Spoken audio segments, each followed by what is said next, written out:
Okay, but apparently you all are looking at Deleuze's What is Philosophy? So you're going to have to speed me up or get me up to speed on where you are, because I also wanted to tell you that Lyotard has a book out, Why Philosophize? It's a bit of a counter to that in some ways. At some point or another, most philosophers tend to, and even non-philosophers or whatever, tend to ask, what is philosophy? I ask it on a continual basis. So, what have you come up with so far? What is philosophy? You got the book there?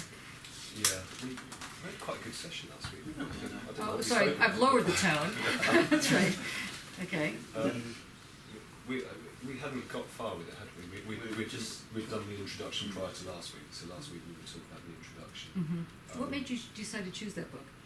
That was from the week before, wasn't it? I know. There were very few of us. Five of us.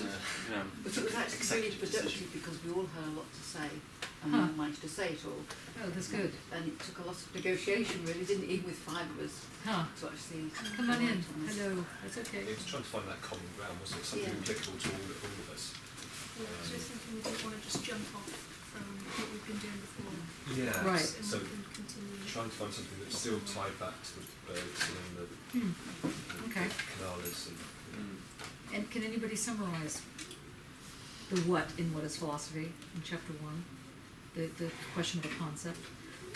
Well, chapter 1 we didn't do, but oh, sorry. Sort of going back, I think we dwelt quite a lot on this idea of late work, late ideas. You know that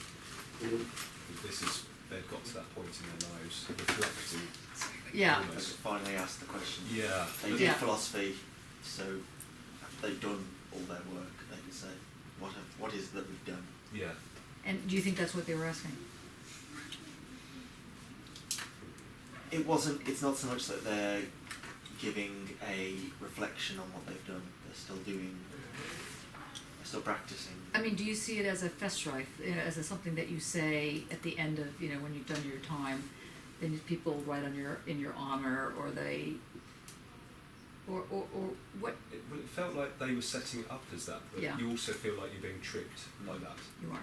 Yeah. So it's because I think Ed came out with. He arrived late last week and he sort of launched into these two. I can't remember what the references were, but it was something. It was James Bond. James Bond. But no, yeah, but it wasn't the James Bond one. It was. Lateness, it was say. Sorry. It was say lateness. No, it wasn't. Can anybody? I can't remember what it was, No, but yeah, it sort of summed up what we spoke about earlier. Unfortunately. But yeah, it's I remember James Bond. Yeah, I remember James Bond is the other one. Okay. Yeah, there was something like Casino Royale. Oh yeah, the bluff, the tell. Yeah. But there was something else he spoke about in terms of lateness, and he said, well, what they're doing here is they're just reprising such and such with this, and certainly with the eagle or something. But it's almost like that was too neat. So it's almost like that is going back to the James Bond thing. It's a bluff. Okay, well, let's forget about what Deleuze says about this. And Deleuze and Guattari. Yes. What do you think philosophy is? You've been sitting here long enough. I really, really like the idea that it is the construction of concepts, almost the making of our understanding of the world. Mm-hmm. Okay. Mm-hmm. I'm still going with coping mechanism at the moment. Mm-hmm. Yeah, that's what I'm going with. Yeah, that's right, go on. I'm in a sense the kind of the creation of the concept of, it's like, okay, so I approach it from when I have a problem dealing with text, with actually reading the text, because there is a lot of issues there that I just don't understand what the hell is written in front of me, and there is a moment of like doing something with it in order to deal with it, like reading it out loud, shouting it to my sisters over the phone, I don't know, recording it, like doing things with it, but in order to deal with something, and it's that dealing with, I kind of think of as philosophy, that sometimes you need to create a concept to deal with something, just to bring something together in order to... That's very Hegelian then. Sorry? In the sense of taking the concept and then sort of having the concept be the organizing feature. no, it's not organizing feature. It's more like to bounce off. To just kind of stop you to go to bounce off. To give you sort of a frame. Yeah, of some yeah, kind. it's some sort of frame. Like your circle. Circle. I was going to say, it's becoming a ground though, isn't it, in that sense? Because it's so Zone. Zone. Maybe, I don't know. divergence, penetration. So, Starting to bring in penetration. Yeah, point. You know, and so, can you elaborate on the question of penetration? Or was I able to say that with a completely straight face? Like, why would that be part of this arsenal of thinking about?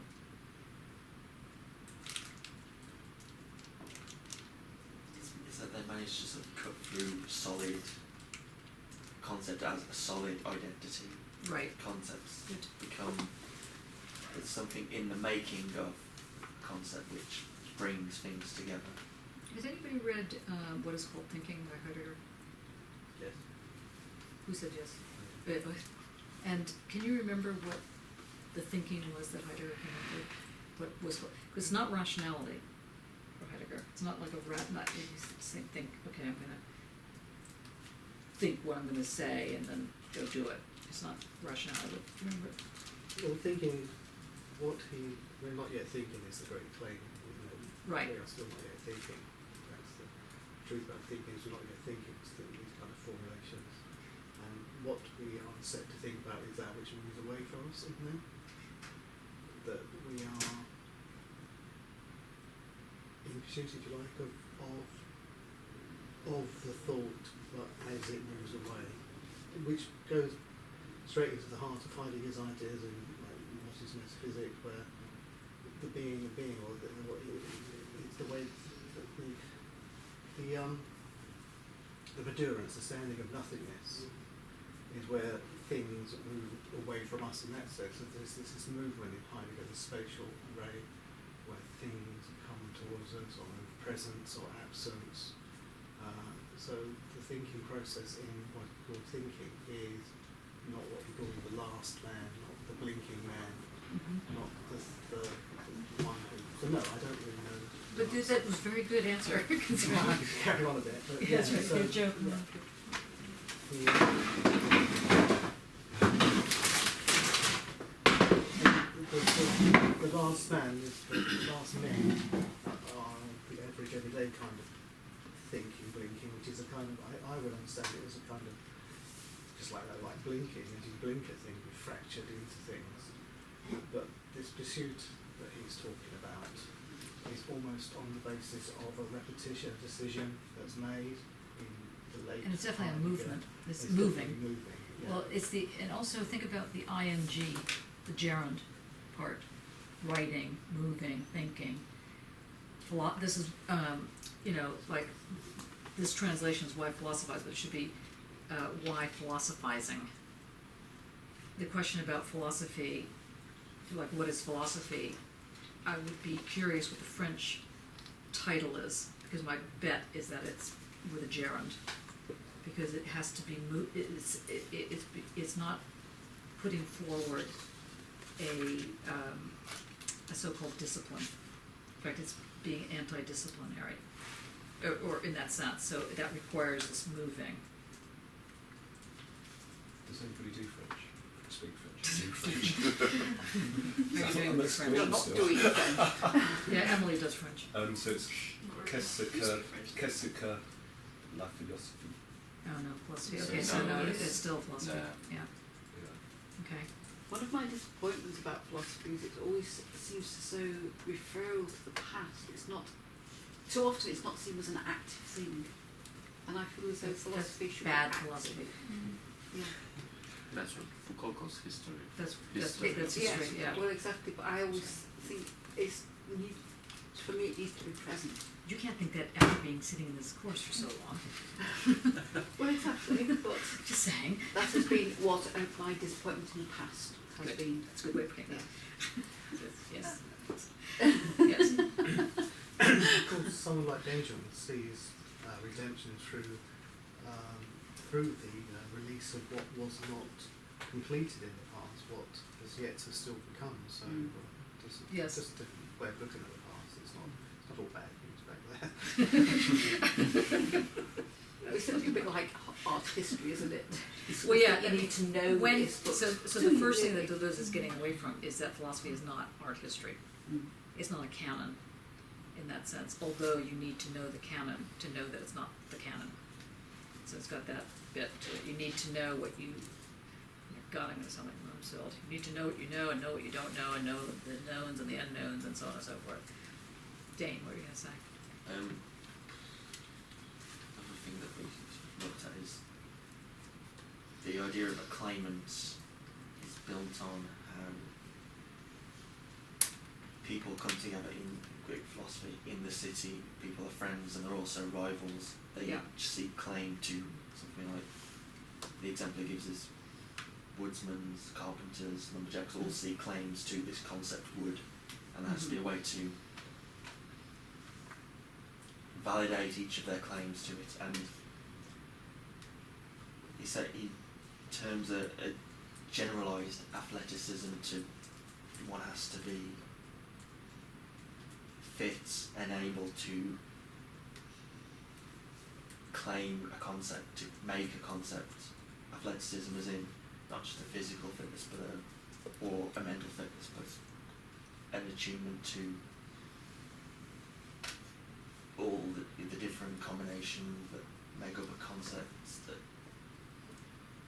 its presence in the Greek philosophy and city life. Mm-hmm. This whole question of it, I mean, there's the journal for Deleuze studies is coming out, I think, next month or somewhere, in a couple months. I've got a piece on it, it's on athleticism.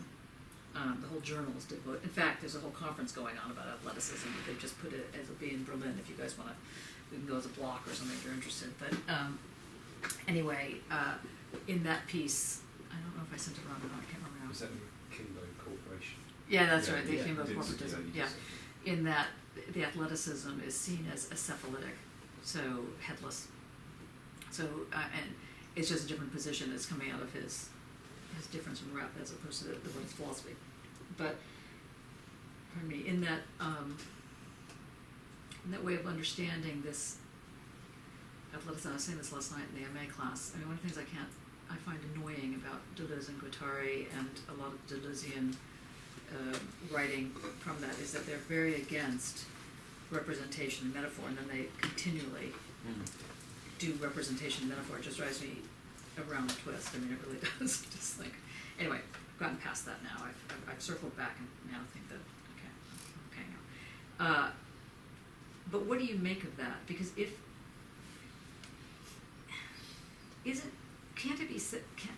it possible to think, and if so, in what way, that philosophy is about an encounter?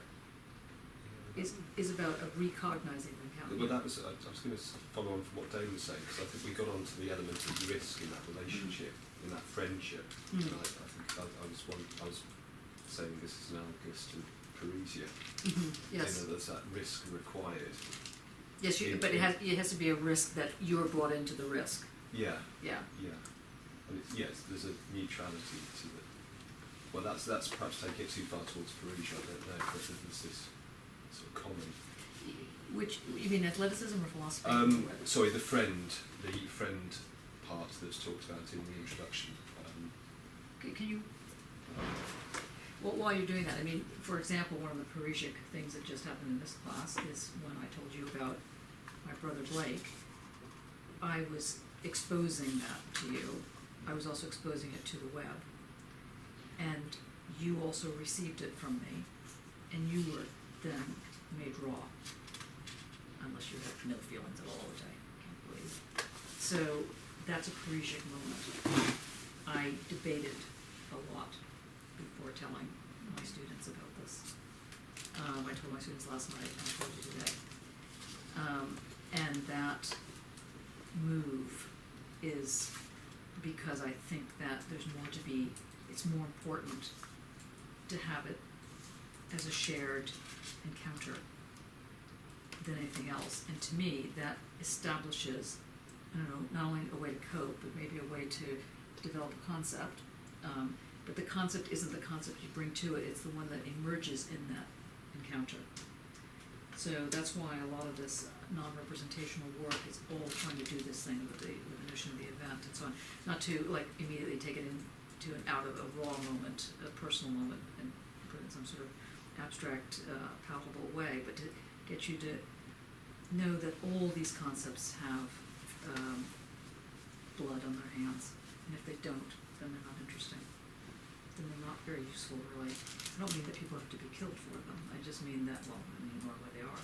But I mean that if they don't have that rawness to it, then it's not going to work. It's just not going to work. Your work is not going to work. And I just had a long discussion with one of the students right now working on vulnerability.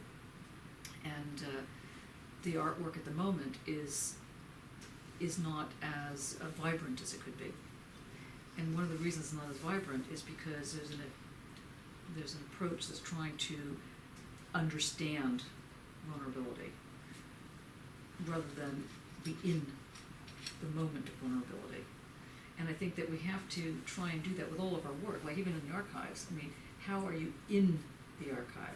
What is being preserved? What is this notion of experimental preservation or, conservation or that kind of thing?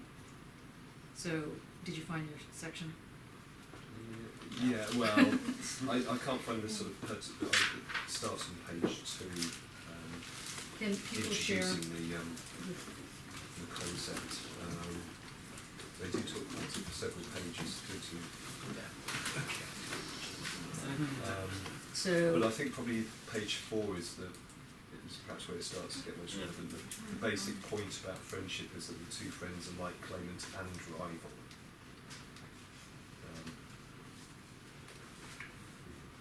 But who could tell them apart? Yeah, I'm just What wondering. is in this first aspect of philosophy seems to be something Greek. so can you read that? What does friend mean? You're starting there. In fact, I'm working on a paper right now on friendship. God. The basic point about friendship is that the two friends are like claimant and rival, but who could tell them apart? Wait, where are you reading this? Middle of the, fourth page. Oh, page 4. Yeah. Okay, sorry. Oh, yeah, sorry, just above that, the friendship would then involve competitive distrust of the rival, as much yeah. as amorous striving toward the objective desire. So it's just the line before that. I must admit, I'm a bit confused whether they're sort of critiquing this, or that's why I can't quite remember where it was, was left, because that seems all a bit tidy. Well, also, I mean, is that even true? Say that. I mean, if you go scroll up a little bit further, on page 2, the very bottom, scroll up or whatever, we will see that concepts need conceptual persona that play a part in a definition. Where is that? Sorry? On the bottom of page 2. Do you think that's true? Do you think that concepts require some kind of persona? I lately have a problem with what I'm doing, in the sense of I somehow, while I'm writing about palimpsest making, somehow I gave it attributes of the body. That's interesting. I made it bodily. The way I started to write about it, it somehow became sensual body that I'm dealing with. Oh. So it is a space, but it's a very peculiar space. If we think of the body as a space, Mm-hmm. it has some sort of identity, but what that is, well, we will see, because I don't know if it's going to come out or not, or whatever it's going to do. It's going to do what it's going to do. Kind of let it be. But it Mm-hmm. became that, and I kind of. But it's not a person. It's not a character per se. It's Mhm. not some sort of. It's not H&S like I used to write. It's just Yeah. a blob of some sort That has a swells. that has a vitalism to it. Yeah. And this is what Deleuze, against Mike's view, calls body without organs. And is this not where we got to last week? With we're actually dealing with the friendship rather than the friends. That's it. Is- The is- ship, yeah. the shipping The ship, forecast. yeah. Yeah. And that couldn't exist Shipping. before the friends, or without them. But they could Friendship exist doesn't exist with- as a with- category. Yeah, Yeah. It's but not they platonic. exist without. But they're not. I can't remember quite how we explored. Do you it think last that you can have friends with non-human things? Well, like it says, that the friendship with friend of the wood, to be friends with in this relationship with a material of a concept. Right. And so, what does that actually mean to be friends with? In this case, the wood. I mean, again, I wonder It's what's sort the of a knowledge, it's sort of what's the a translation of the, relationship with. what's the translation of friend? I think it probably says, doesn't it? I mean, are we reading something into it by the English word friend that is sort of a distraction? I don't think so. I could be wrong about that. Because he's split up, they've split up philosophy. Don't they mention that by philo, Greek origin? I mean, I'm kind of going back to like Foucault and Parisian truth-telling. That's the kind of, in Foucault, that's the kind of friendship. That's how friendship gets established. And, or like, this, exactly what you said, this kind of moment of telling the truth in which you put that with the other, and that combination So when you between tell the truth, becomes, because we've had like a long Yeah. discussion on the fact there is no such thing as truth. Yeah. So now that we're telling the truth, what does that mean about this thing called truth? So is there the truth? Is there truth? I want to help you here, people. Is there such a thing as truth, or is there a truth? But it's a shared thing that gets established, isn't it? And it grows from. Like mold. The Yeah, intersection. we could establish amongst us a truth. There wouldn't necessarily be a truth to somebody just outside the door. Yeah, but what's the difference between a truth and the truth? I mean, it seems like a big gap here now. I mean, I also think there is things called the truth as opposed to a truth. I think the truths are kind of absolutely, it's fixed, it's quite rigid, whereby then a truth kind of seems, and you could move it around a bit more. That's my. So if I go like this, Tony, I have tapped her on the shoulder, that is true, right? And if I tell you I've just tapped her on the shoulder, I've told you the truth, because you've just seen it, and you know you can actually verify it with your eyes, although what's to But back could I that up? say that you've assaulted me? Yes, you could. Yes. It's And yes, then of it course. becomes something completely different. And then you doesn't can't it? stay in this class now. Yeah. No, you can't say There's one of us can't. I forget how that works. Yes. Is there And- something to do with that? Yes, sure. In Spanish, there's two verbs to be. There's ser, which is the actual fact, like my name is, Yeah. and then there's estar, which is I am Yeah. this. More I it's am. essential. Yeah. So there's one sort of based more on fact, and another is like more. But fluid. again, it's a question of fact. Yeah. Sorry to be a pain here. The famous fact question. Okay, let's just let that hang here, okay? no, I'm just, because part of the layered argument and why layers is bad. Yeah, yeah. We don't like layers. It's what I think so, and I've been asking that question for a few weeks now to random people that came across to me. Do layers sound phallocentric? Phallocentric? I think they are, I'm not sure. But the fact is of the moment of I call it engineer, someone who can grasp the concept. Okay. The idea that there is possibility of grasping the concept, holding it and having it steady, and I don't agree with that. But a concept that's already made, not that you've created. Created, made, doesn't matter. That But someone that someone is grasping the concept that they've created. but doesn't creates the concept or is in the concept. Wait, bad. Yeah. Just 1 second. One Yeah. second call. There is no makeup in there. No. Yeah. let's just assume that when we're talking about concept, we're at least using the Hegelian Yeah. moment, okay? So there's a lot of sophistication involved with that. There's, you know, the questions of negation and movement and thesis, antithesis, and so on and so forth. Notions of now and now time and now time and so on and whatever. So that all falls, don't forget that part of the story of the concept. Now, if they're presenting this question on the concept, they're going to be coming up with a slightly different take on concept as a way to organize, and that way is going to be talking about these kind of links, this kind of encounter, which is why the concept then has a different, let's say, it's a different vehicle. It's more of a bridge. Yes. There's a thing about friendship in here which I could read at some point, but there's also the thing that they're saying, isn't there, that the point about a concept is that it is owned, it has a signature, that it's something that sticks actually, because not everything that we bring together is a concept. Right. A concept is the concept, in my understanding, will have. But that's not Hegel's understanding. No, Hegel's yeah. remark is that a concept is a concept because it tells you the entire story, as it were. There's nothing left out. There's nothing to be added. It's universal. It's a totalized set of scenarios.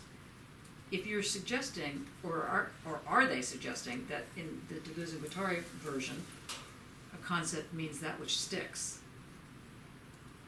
which is a different kind of I visual think they here. say both. I think in here somewhere there is something about, which could take me weeks to find, there is something that they say about, so there's something that sticks, but also there's something that it's about the difference between the universal and the concept. The particular, in here they're saying something about that, I can't remember what it is. So the actual, Gotta remember that. Yeah. and the courtesan, the first principle of philosophy is that there is no universals. Where are you? What page? I got the page number on that one. Where are you in this? It would be in the introduction. Okay, and what are you putting? I'm just quoting. No, but what are they? It's universal. Let's just look up universal. Okay. Yeah, it's in the translator's introduction. Oh, it's It's in the translator's introduction. Can we go back to the truth? Because I think I'm Back to the finding truth now. Okay, I'm bored with the truth. Okay, yeah. What's with the truth? It's on the page too. It had to Oh, be page two. possible to ask the question Sorry. between friends as a secret, confidence. Wait. You're on page 2. Yes. Okay. Or as a challenge when confronting the enemy, and at the same time to Okay, reach I'll tell you the- what. Can you start at the top of that page Yeah. with Turner? with Turner, yeah? Yeah, in old age. In old age, Turner acquired or won the right to take painting down a deserted path of no return that is indistinguishable from the final question. No, from a final question. From our final question. And sorry. what do you think that sentence means, Stuart, since you're the Turner man?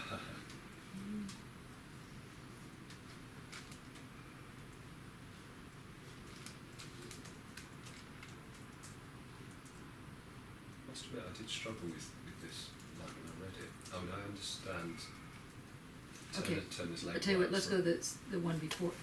Let's start at the very beginning. Right, I found it. I'm just Okay, hold on. Jakob, can you start at the... Dan, we need you to come here so you can The be question? part of this. The question on Okay, we need to share with you. I lost the Yes, name. yes, there. Sit somewhere where you can look on. Sorry, no one's listening. Okay, we're back now. Go on. So from the question, yeah? Or from Yeah, the introduction, from Okay. the introduction.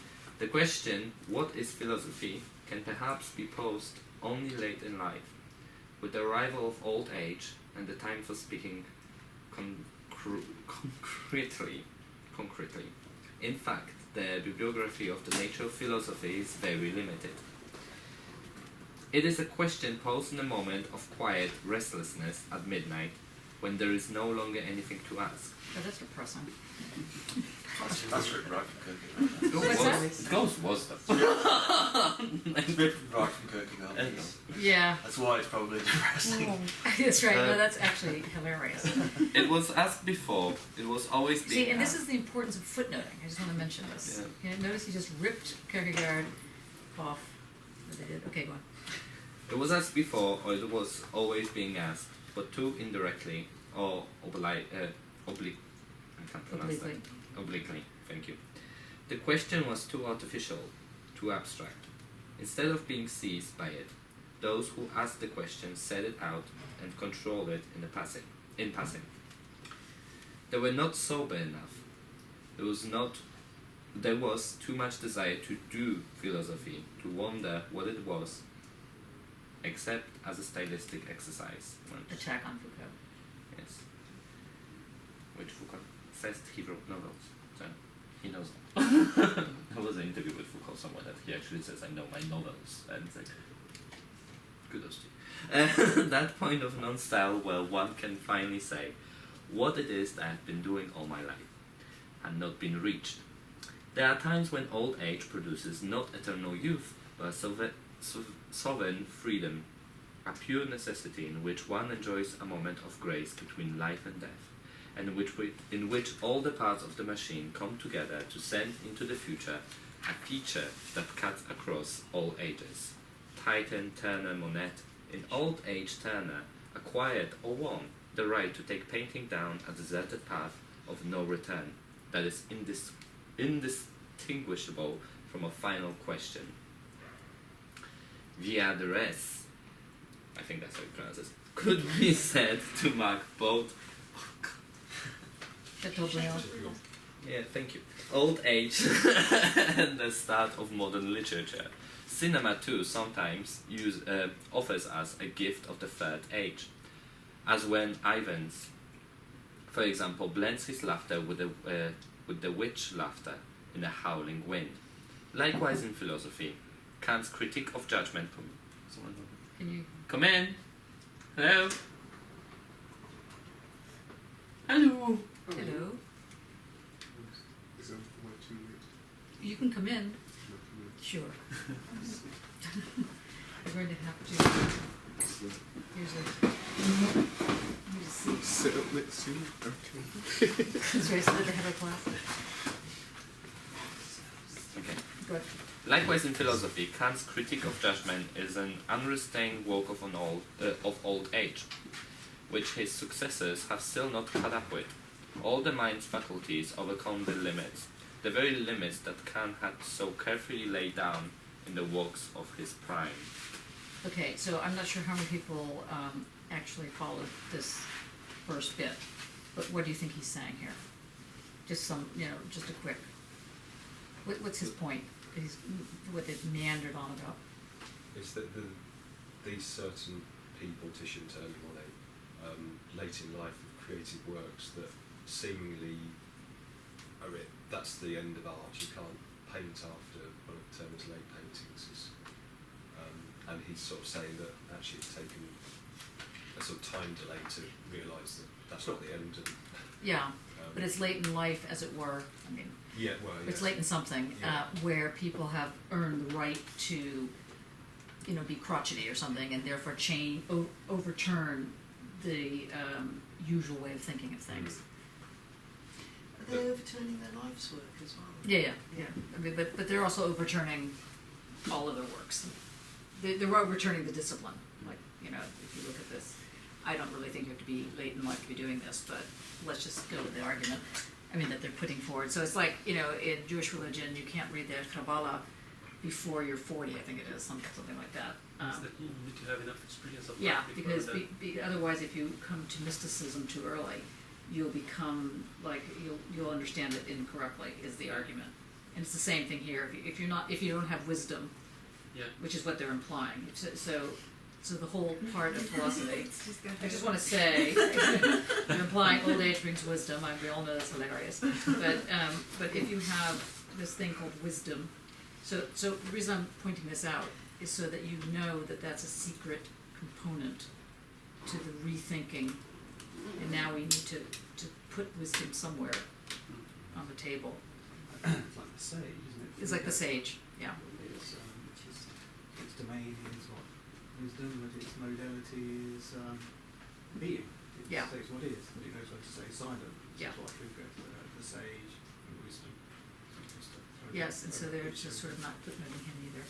But anyway, but that's part of the thing here. What does it mean to really have this moment to be ready to think, to actually do philosophy, rather than study it, or rather than try and be involved in all the academic conferences that these people were involved with and do philosophy in that way. Because they're not talking about doing philosophy like immersively doing philosophy. They're talking about doing it in giving papers and what were you saying? Oh no, Mark. It looks like the kind of parousia that Socrates was charged with, the kind of parousia which is to do with the sage. Yeah. He speaks in terms of the sage. And that's what he was accused of being the sage, of questioning, standing on the earth and questioning the gods and digging into the earth and digging into things and questioning them. And that's what he was saying. What Socrates was saying in the Apology. And that's not what I was doing. I was trying to prove what the God actually says about me being the wisest man. And see in what sense am I, Socrates, the wisest man? So he goes around and stuff, question people and find that they don't know what they're talking about, and the wisdom that he has, the God says he has, is the wisdom that he knows he's ignorant. Mm-hmm. But the thing that he was accused of is this other, which seems to be like this in the old age, of what they call the lesser truth. Mm-hmm. He was accused of digging into the earth, as I say, of questioning things, of questioning wisdom of being, saying what things are. And that was considered, his crime was, why he was on trial, because that was considered like a lesser truth, a secondary truth, a weaker truth, a truth that doesn't have the full facts or the full machinery of symbolic machinery of his time behind it, the institution behind it. So here in their old age, it's like once you get to a certain stage, you can start to ask these questions that are a little bit more fiddly. You can start digging into the earth, you can start questioning the circulation. Which is a very different notion of old age than what our civilization generally sees as old age, which is being stupid or being, not to be looked at or to be taught to, spoken to in really loud voices, that kind of thing. So you can look on the show. By the way, this is Ian. This is Samira. This is the group. Well, everybody knows everybody. Well, this is Dan, who's dropped in as well. Okay.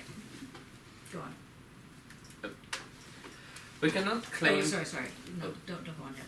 So, just to be very clear about this, the asking of the question, what is philosophy, is already being sent up. Just so you're clear about that. So, and it is conceivably,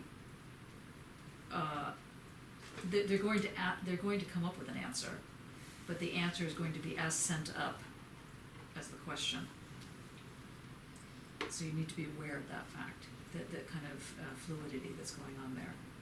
And that, I don't think, circling back to, what I was mentioning before, I don't think you have to be old to be wise.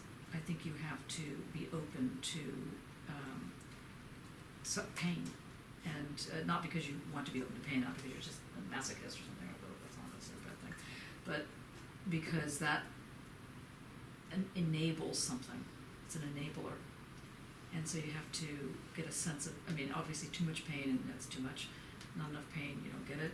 So again, there's something else going on, and it's the question of what it means to be, of having an age, is what he's producing here. Because there's a sort of societal element to it, isn't there? That there's, on one hand, it could be to do with standing. Mm-hmm. So Turner, for instance, he was an academician, so he had a sort of standing. Yeah, but he wasn't allowed into the academy for so long. So it was but he equally had this sort of side that people saw as madness. Yeah, bad boy. So it's kind of an abandon. Yeah. You've almost got to be willing to go with. You have to be willing to go to the very edge. One of those. In fact, over the edge. And the standing one is the sort of safe option, isn't it? Yeah. Which is a sort of that would be where perhaps where it's more societal and that you're accepted by society, and that's. Do you think that if you're willing to go over the edge, do you think that if you're older, you probably won't go over the edge because you have, the wisdom not to go over the edge, or do you think you just still go over the edge? individual, because you potentially have more to lose in some respects if you're aiming for this kind of Parisian. the standing version, because that's where you've got your standing to be lost, Yeah. and you might care about that, whereas others might not care about that standing and actually see that the losing of that is the greater. I think there's also the thing though about when you're young, if you're going over the edge, you can't necessarily understand what's happening or recognise what's happening or control it or come back from it. But then it's not quite the same thing as knowing that you're going to the edge. If you're in a kayaking moment and you're going to the falls, you can see those falls coming. That's a different thing, that you can carry to the falls. But if you actually decide, I'm going to go there, like the man who just died in the North Pole. Maybe this is not exactly the right way of putting it, but my point is that what happens when you know you're putting yourself in the line of fire, as it were. That's what he's talking about here. How long can you withstand the fire? Well, it's being aware that there is a risk, isn't it? Actually, and I think that for me, I can only speak about myself. When I was younger, I didn't recognise that there was a risk. Now I do. It doesn't mean you don't do it, but you do recognise that the territory you're going to go into potentially has risk. So that can be mental health, it can be reputation, there's all sorts of things that it can be. And then it's about doing it anyway, but not doing it without understanding. Okay. Because I think we're you can getting actually, there. I think you can actually go really, really mad and come back from it and not actually understand what's happened still. But I think you can also embrace your madness and understand it and use it.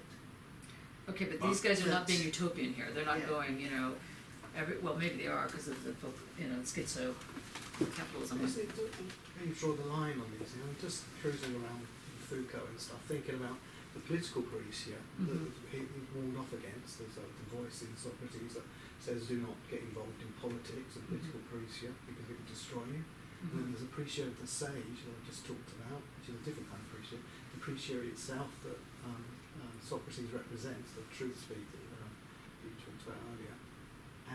But the context is, if you're, say, a teacher, teaching is your mode and stuff, to cross a line from that in that context is different than if you're going to cross it in as a sage or from the point of view of prophecy. So the crossing of lines depends on context and where you're coming, what you're talking about, where you're coming from. It's not just a blanket concept. It'd be something, as you were saying, that comes out of the different understandings of the concept. Isn't like rigid, then like a woman, then black woman, white woman, whatever, and then it doesn't go that way. It goes those women and stuff, then becomes the concept that way. It comes out of it. But I think it depends on the context of what it is you're talking about. If you're talking about philosophy, crossing the line in philosophy again, it depends if you're doing it from the point of view of a teacher, because it's quite safe, quite safe territory when you're teaching philosophy. But that's not then going beyond. You just want to mention this. But I think you're talking about a kind of, not here, this is the edge. This is where we're here. This is where teaching becomes the edge here in this class, this kind of class. But when you were talking about earlier about having to know your the canon. They were talking about the canon before, that kind of thing. But so you need to have these lines in place. Does this make sense? Or this kind of movement has to. Well, this is the kind of thing I'm thinking about within it. That it's not just a straight transgression of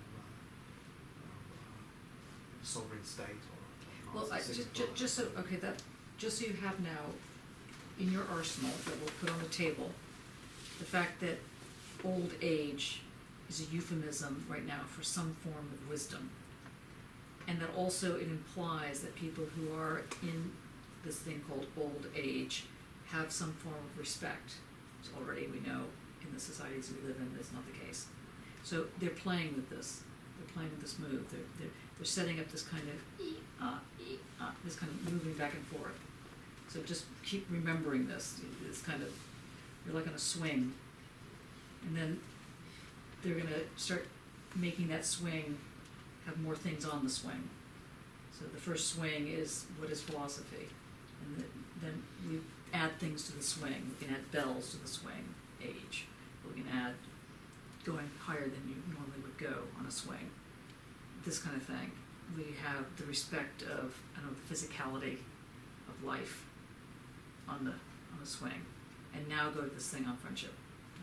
So just so you get this sense going on. Go on. Are you all right with reading? Yeah, if you don't mind. Yeah. So after Kant, they cannot claim such status when they refer earlier to Kant's Critiques of Judgment when he tries to talk about it's his old age work. Yeah? Right, so they're saying they're not doing that. No, they cannot claim that the such status. It's right. not what they're talking about. Simply, the time has come for us to ask what philosophy is. We have never stopped asking this question You previously. see how they've asked that question, rather than what is philosophy? What philosophy is. Can you see the difference between what is philosophy and what philosophy is? Well, yeah, it's already the ing. It's already the ing is in there. Because what is philosophy, it says above there is a There that's is philosophy. the is becomes the Yeah. bridge. Yeah. Whereas if you end up on the is, it means that philosophy is an adjective to the is. Yes, so it's something. Adverb, rather, Yeah. to the is. Philosophy becomes an adverb. It's a dynamic thing. Okay. We had never stopped asking this question previously. We had always had the answer, which has not changed.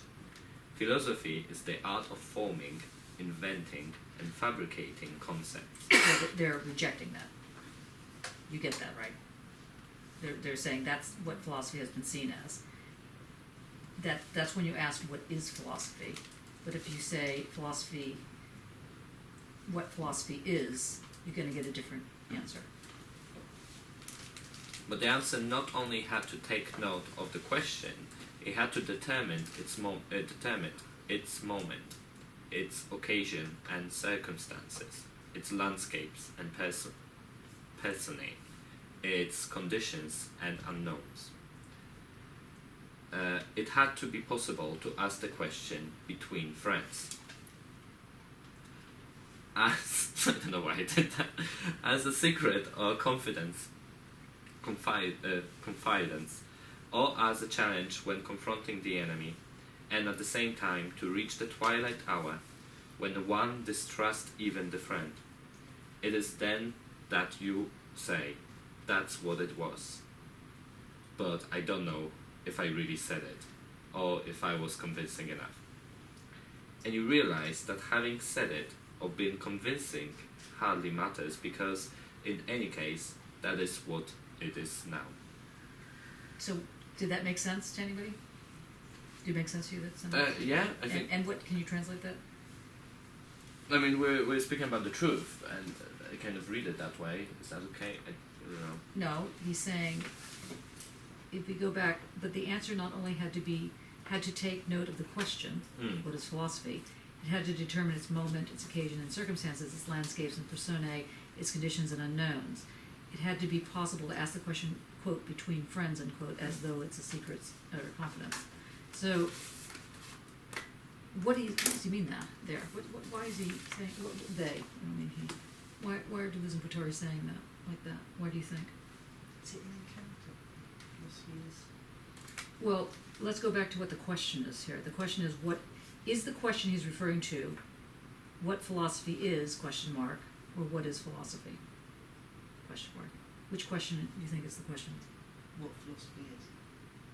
No, that's why I want to be very clear.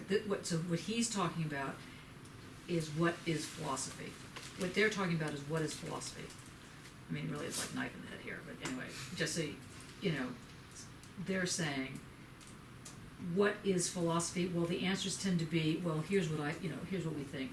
Between friends, what does it mean really to be a philosopher? Let's just talk about it with each other, this kind of thing. I mean, so they're saying that it becomes this almost like secret Masonic handshake this notion that you're a philosopher or that you talk about philosophy, and he's saying that that's not really what it's about. We will see instead that it has something else going on. That in fact these moments carry different concepts, different characterizations. And it gets closer to your palimpsestuous thing here, Jakob. If the concept has a character, as it were. No, I'm not getting it. You're not getting it. No. Sorry, it's my brain doesn't work today. You were getting it. Yeah, I was getting it, and it went away. Dane, you want to explain? Selective thinking. Oh, promiscuous thinking, as I call it, just go somewhere else. And, That's all right. you know, it's a 9 Well, when he says here that philosophy is the art of forming, inventing and fabricating concepts, when he's saying art there, he's talking about a technical basis to making things. It's a skill, a profession that one constructs these concepts like Information. blacksmith would make something, and they produce this product at the end which goes out and people buy it, and they want to exchange for it. And that's not what philosophy doesn't make things and that sort of thing. To do that sort of shackles creation to this production of this thing called a concept. And what they do later on is try to sort of show how creation it's not just for the concept, it's essential to practice philosophy. It has its own methods, processes to it which are ignored in asking what is philosophy. We just say it's And concepts. so why does it have to do, in what way does it have to do with friendship?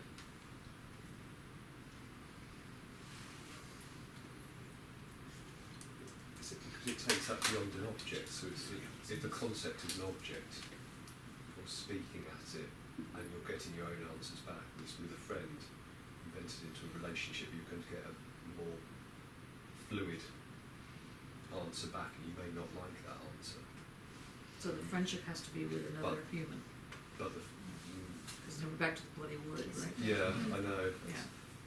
But there's something in. What? But they don't say that the wood can be your friend per se. Here. It's right. You see, they never. You can be a friend of the wood. Yeah. So you find wood compelling, in a sense, or whatever that means. But And you pay £35 a month. yeah, all that marble. Wood. I'm like, okay. Do Make you a find table. your stones friends? There is no wood for a relationship. Or There's no wood to relationship. No, but is there with your stones? Are you compelled? friendship relationship with them, Yeah. I would say no. Okay. Because there are a couple of things missing. It's about the mutual relationship. It's about the friendship. It's about the ship of the friend. The ship with a friend, Yeah. right? It looks to me that here there's a sort of parallel between old age and young age. I mean,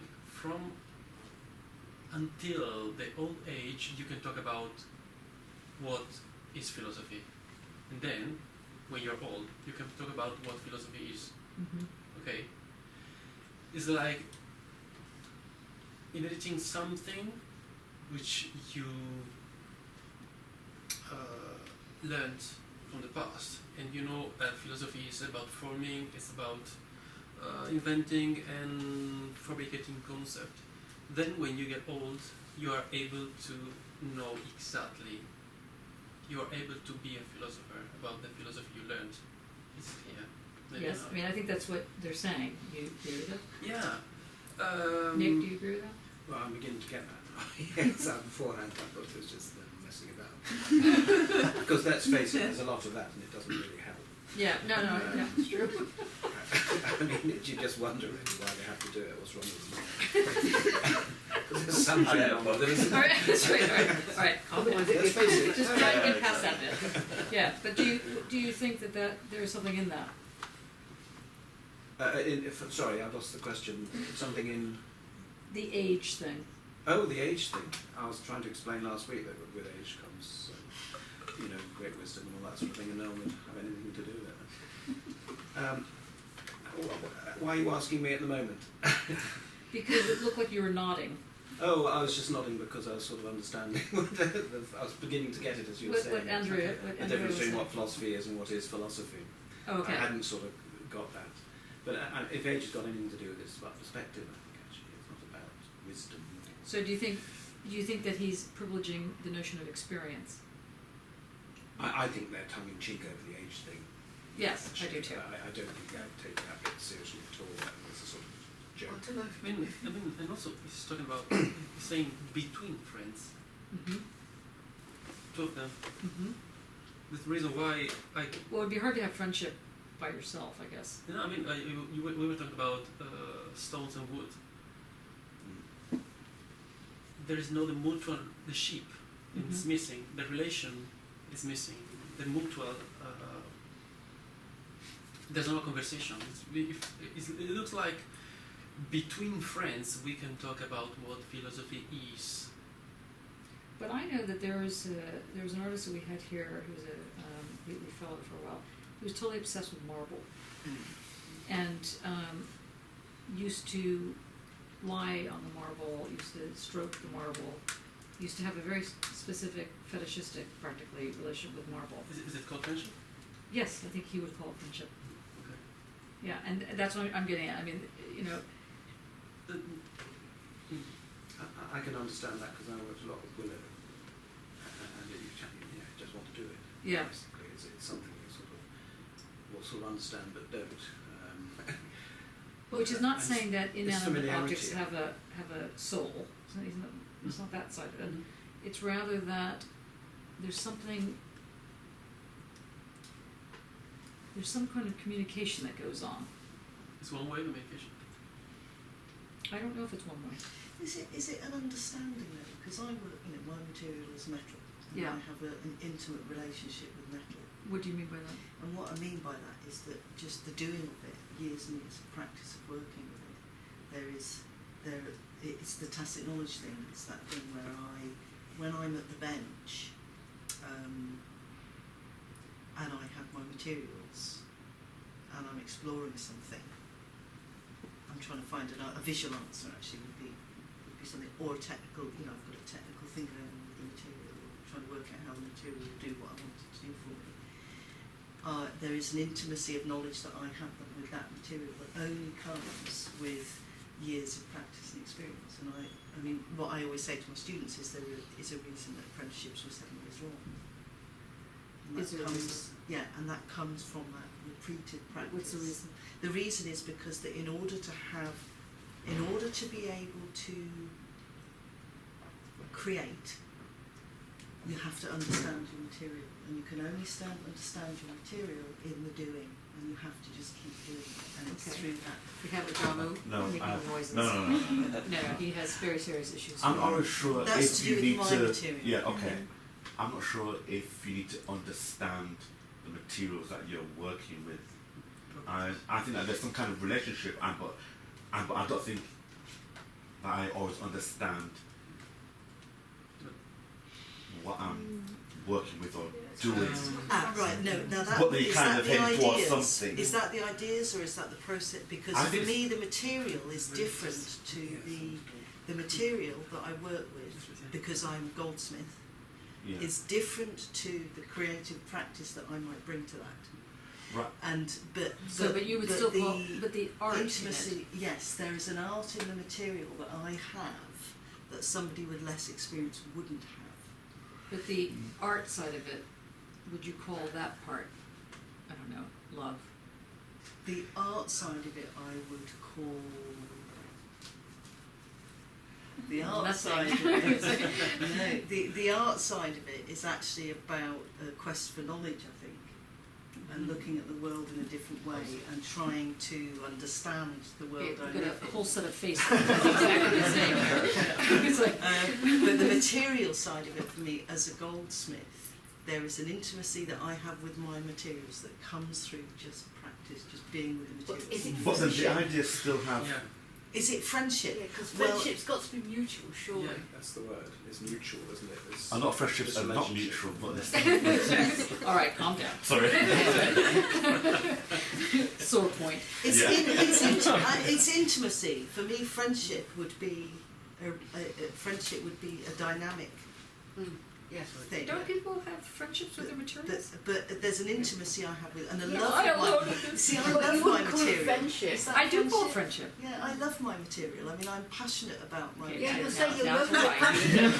You're saying you're Love it. friends with it. You're not saying you are friends with it.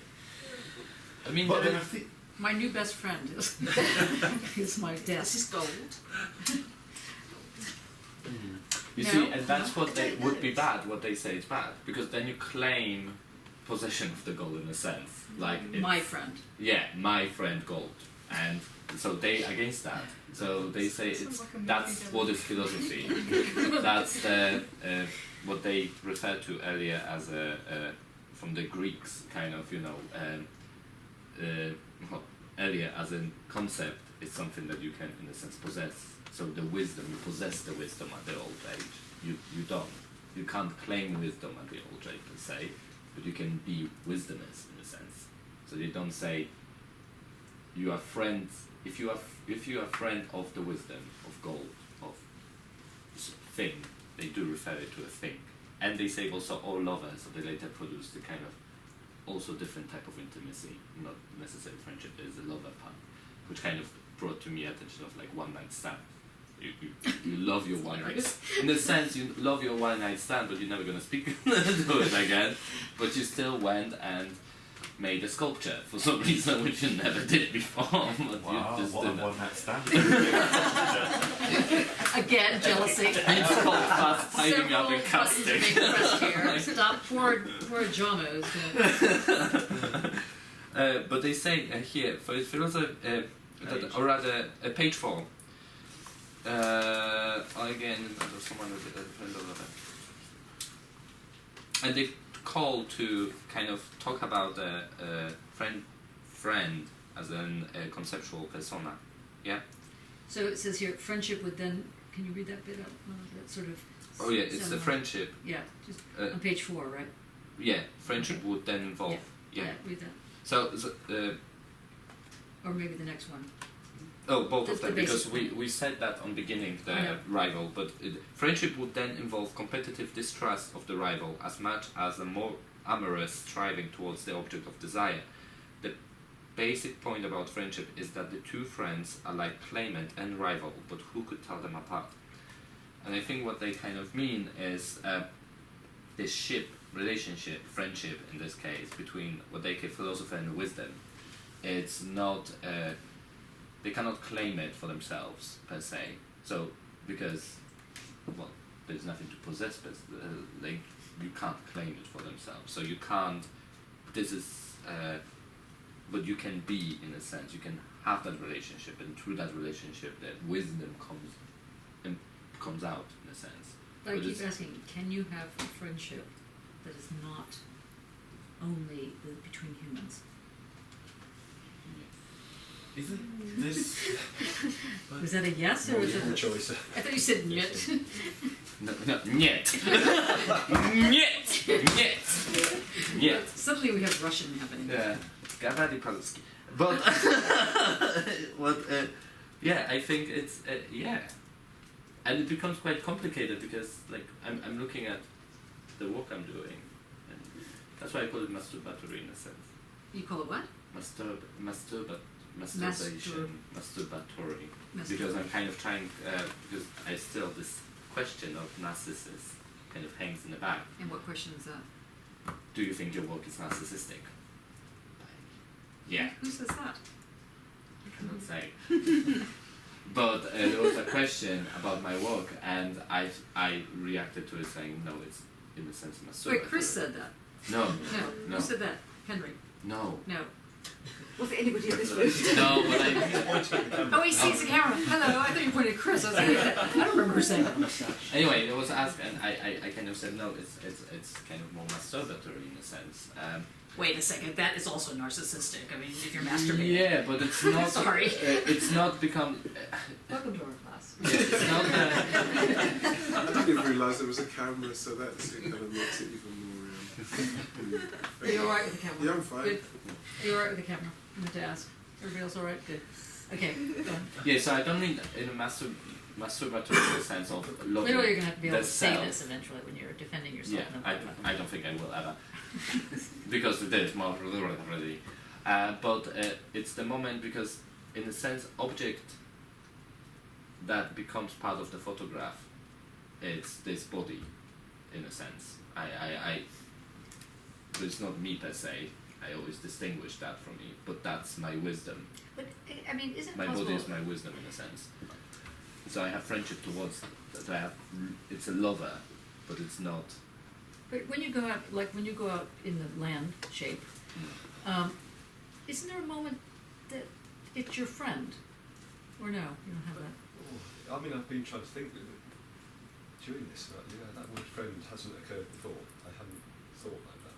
What about you, Mark? Did you do all the walking and stuff? I know nothing. It's been my best friend, a friend nonetheless. It's as the poet might have said. Which yeah, poet said that? That's great. I just use the poet. No, I take it. Actually, Mark said it. Mark is the poet, but anyway. Whoever told that one from. Yeah, so but I wanted to go back to just to run through some of my thoughts of the old age thing. Yeah. Looking at it in a slightly retired kind of way. When you're of a certain age, death, it's more manifest as you get older and stuff. And looking at it through the tide thing, with the discontinuity comes continuity. And if that continuity is you thinking about philosophy, my philosophy ends this time and stuff, but philosophy continues. With those kind of thoughts can sit upon you in your old age about philosophy. The other thing is about the understanding of materials you were talking about and the friendships. Because of the Zizek having read about the Which Zizek are you reading? Well, this particularly subject, Particular the missing centre of musical ontology. He talks a lot about the transcendental imagination in Kant and things like this, where what's missing in the account is the actual violence that's done in the imagination. So when you were talking, it was interesting when you were talking about my understanding of material prior to this other kind of understanding that you were talking about. There's this kind of a violence that you can do. That's how you learn your craft. As a musician, let's say, something like that. You actually do violence to the thing, and maybe there's something in a friendship that you can pull and pull.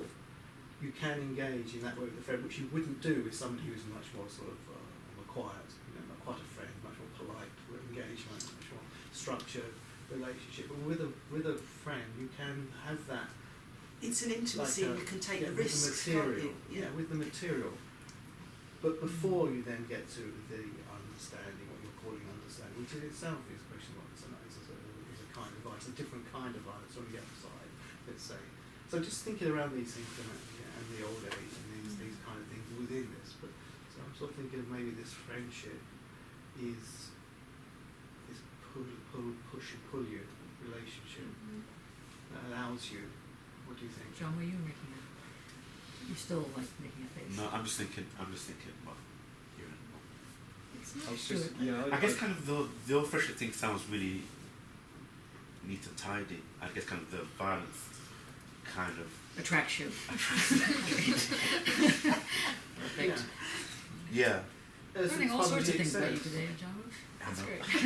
great. Stuart, what were you going to say? I think for me, it's getting into a question about reproduction. That knowing, if it's all sort of What do you knowing. mean? How do you mean? You enter into a reproduction of something. It's that process of, in a way, talking about the craftsman and the material, the apprenticeship. That form of knowing gives you the ability to reproduce, to sort of that knowing material. And I'm not saying necessarily that from that sense the art is missing or misplaced.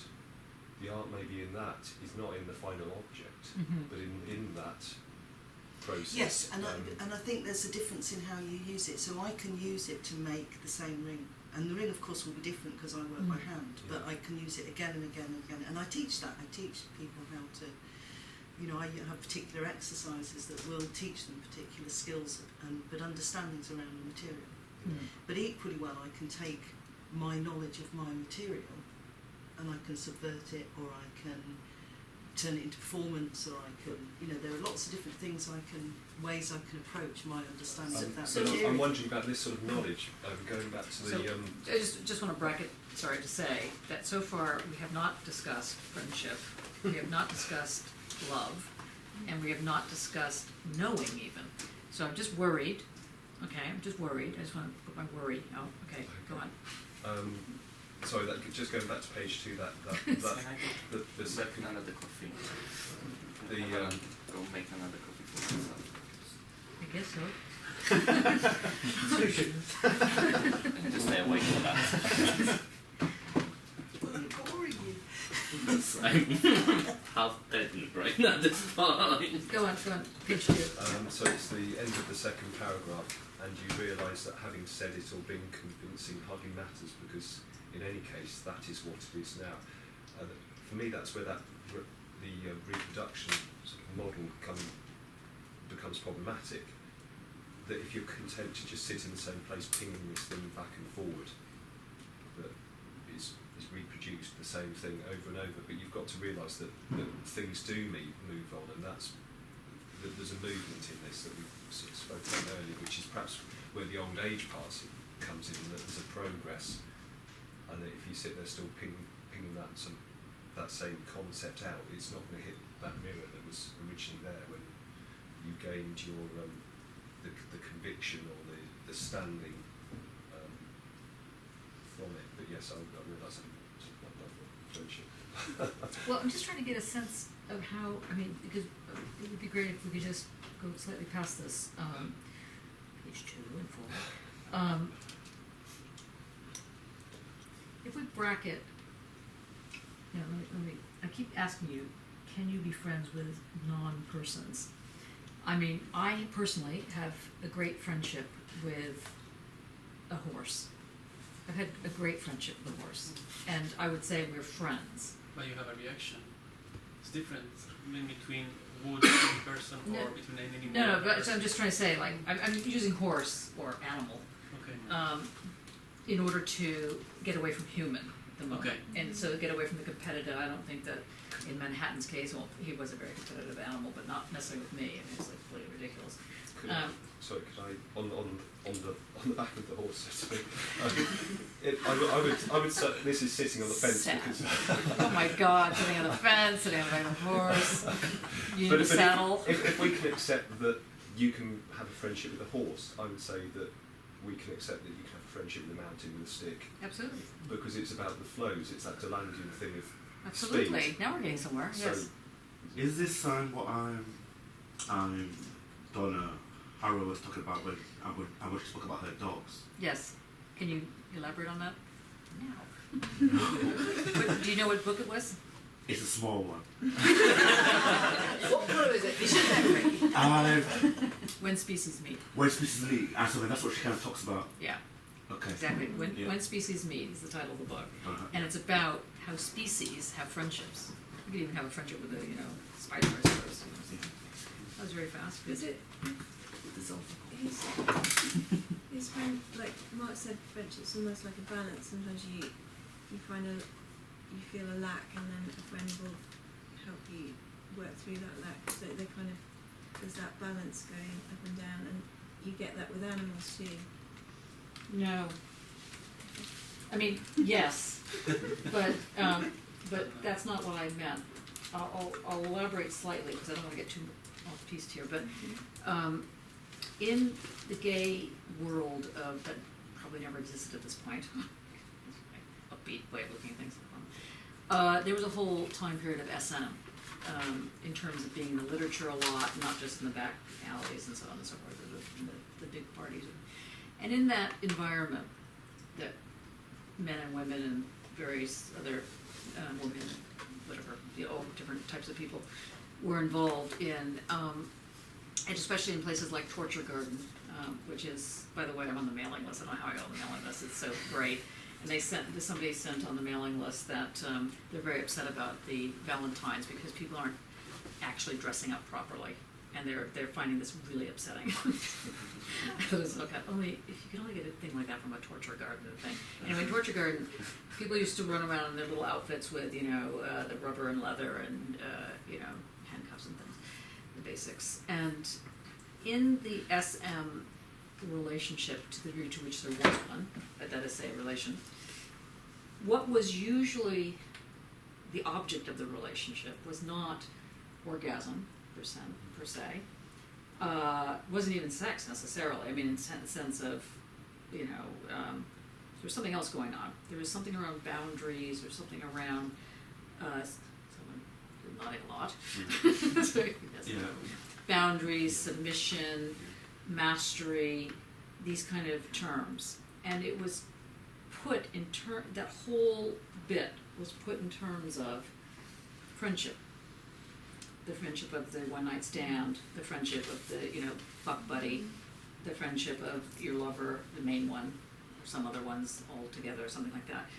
That notion of friendship required a relationship of submission and mastery, something like that, except it wasn't these hardcore submission and mastery. And that's what I learned with my horse, not in the SM world, but I learned that with Manhattan.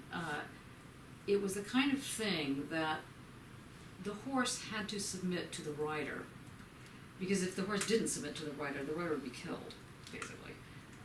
If the horse thought the horse should take off and do its thing, then that would be the end of the rider, actually. So the horse had to trust the rider, and on the other hand, the rider could not make a horse trust it if they were mean. The horse would never trust if there was nastiness. So the first thing that you learn in that relationship, that I learned anyway, was this thing on friendship, was this very particular kind of trust. The exchange that whatever was done with the horse and yourself, because you were united in that relationship, one way or the other, had to be done. The horse had to give itself over to the rider through love, or through trust, or whatever you call it. I called it friendship. And the rider had to do the same thing. The rider had to also, though, on top of that, be in sort of command, not in a general, not like a military sense, but in charge, so that they would know if they overstepped a boundary with the horse. Because the horse couldn't tell you that you were overstepping a boundary. Well, I mean, it could probably throw you off your back, but basically, if the horse really trusted you, the horse would let you do whatever you wanted, pretty much. So I'm mentioning it like this because it's not by accident that Deleuze and Guattari are talking about this. That one of the books is on masochism, and the book on masochism, which I don't think is their best book that they ever wrote, because it makes me think they really were very academic about it, but anyway, just digress. I think that they're pulling in this unnamed source that I'm trying to direct you to. The source that asks you to trust the material that you're dealing with. That you encounter it by way of allowing it to come into your life, and in doing so, it entrusts you not to screw it over. Something like that. But it doesn't think like that. It doesn't think, I'm entrusting you not to, ruin me. Because there's no words. Nothing is said. So it's this level of friendship that is being talked about. So is it in the I was trying to remember a sort of way of translating Heidegger's work, and it was what calls for thinking. So it's the thing that actually calls. Yes. Yes, what calls you over to it. Yeah. The mountain, the gold, the horse, the whatever. There are different callings. I mean, it's, gold is not going to call you the same way a horse will, and there are different horses. There's different animals. I mean, I have a friendship with my cats, for example, and it's a very specific. It's a real friendship. It's not, and in fact, it always drives me insane when people think that they're your children or something. It's like, no, have you had children? Children don't act like cats. It's like the whole point of having cats is that they're not like children. It's like, how did you miss this? They are family, or they're like flatmates or, you know, whatever, but they're not children. Is it that thing then in terms of, in this room, for example, everybody has to take a risk. If you're not actually putting yourself out there and being naked and not knowing, Yeah, then you can't actually move forward. that's right. And Well, you that's have to why. you have to expose that I don't know, I haven't read it, I don't understand. But I think there has to be an intimacy with that risk Yes, as well. yes, And that's for me, right. kind of, I for me, the reason why SM works is actually it's a particular kind of intimacy. Mhm. And what kind is that? I think it all depends on, because I think if you're playing with, you know, master slave scenarios, and then yes, the slave gives up to the master and vice versa, and then basically there is a different kind of way that you both kind of negotiate exactly what's going on. And then I think depending on the kind of play that you do, if it involves violence or whatever, it has to be so intimate. If it's actually, you could have a corpse in your hand. And so there's a different engagement that you tune into, the breath or whatever, but it is different. And I can't explain exactly what that difference is, but it's a different kind of But intimacy that's what we're getting at here. that you have to have.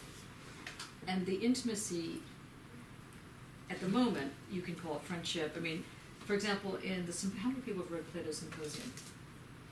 Yes. Long time ago. Okay, go back and read it. Plato's Symposium. Try and get the translation by what's it? I can't think of it. Anyway, try and get one that's relatively recent. I can't remember that person because some. But actually, if you find there's some of them in the British Library. If you're like really bored, you might go to the British Library to read Plato's Symposium in the 18th century translations. They're really fantastic. Anyway, it's fine. But as you may remember in the Symposium, the argument that Plato is having with Socrates is that Socrates' notion of friendship is sexual. And he is friends with his students, and he sleeps with them. And what he does is that he presents himself as the lover, and the student is the beloved. And Plato finds this absolutely just not on, and basically says the highest form of friendship is non-sexual, and that enables somebody to remain not vulnerable, because the power plays that go on with the lover and beloved are palpable. And the end scene, which I always wanted to do in Dyke Drag, I was actually scheduled to put this on at Drill Hall, but I digress, has Aristophanes, who was a lover of Socrates, and he comes in, but Socrates has now found a new student to replace Aristophanes, and Aristophanes is totally annoyed and comes in completely drunk, and cannot believe Socrates not paying him any attention. And Socrates is like, whatever, I taught you, you learned about being a beloved, and now I'm teaching somebody else, so, get with the program kind of thing. And Plato basically ends by saying, you see, this is my whole point, this is why you don't sleep with people. Because they get too vulnerable, they overread what's going on, this lover-beloved thing is ridiculous once you bring sex into the thing, and he ends the symposium with this position. Meanwhile, back at the ranch, of course, Socrates is then asked to commit suicide, and has to take the hemlock, kill himself. And it's about corrupting the youth. It's a sexual charge. So there's all this stuff that goes on. Now, for a very long time, those are basically the two forms of friendship on the table.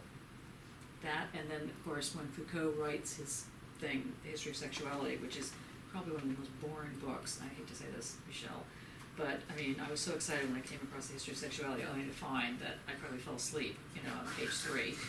I was like, that is incredible. And then, of course, the British Library at the time, when it was located in the British Museum, the proper British Library, in the big reading room, you used to have to go to the place called the Cupboard to read, yes, and keep your hands on the table, to read Foucault's History of Sexuality. I mean, clearly they hadn't read the History of Sexuality, because had they read the History of Sexuality, it's so incredible. And I used to get into arguments with the guards, saying, what am I going to do? What do you think I'm going to do with the book? here, you know, I literally have my hands on the table. How am I going to turn the page? You know, there's an issue. You know, anyway. That's right. Now, in the history of sexuality, what he does is he talks about the four different forms. There's the heterosexual relationship. There's the relationship between, you know, wife and husband. It's just sort of like, you know, Foucault knows very little about this, so he just throws it off. You know, it's like, okay, that was 3 pages.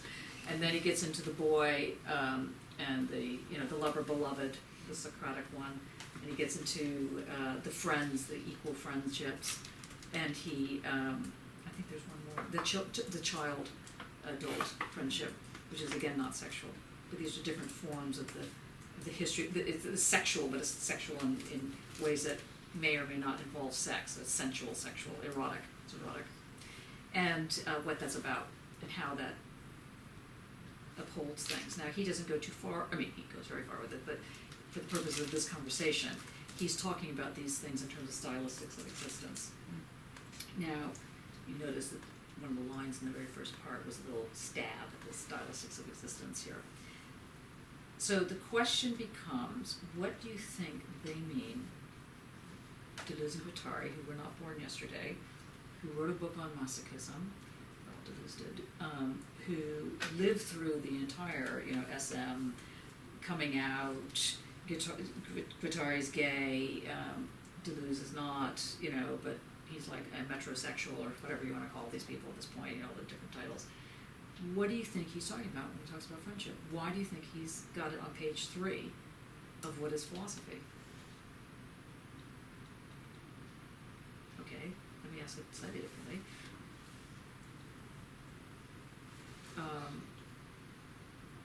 What in your own work, by work I can mean even sexual play, like work in the best sense of the term, where does friendship come into your work, literally? Okay, where does kindness come into your work? Let's try that. Okie dokie. Let's try something else. Nobody's friends with their work? Wow. Not for long. Betrays you, does it? No? Okay, well, let's go back to let's go back to page 4 then. Let's go back to the ledge. Okay.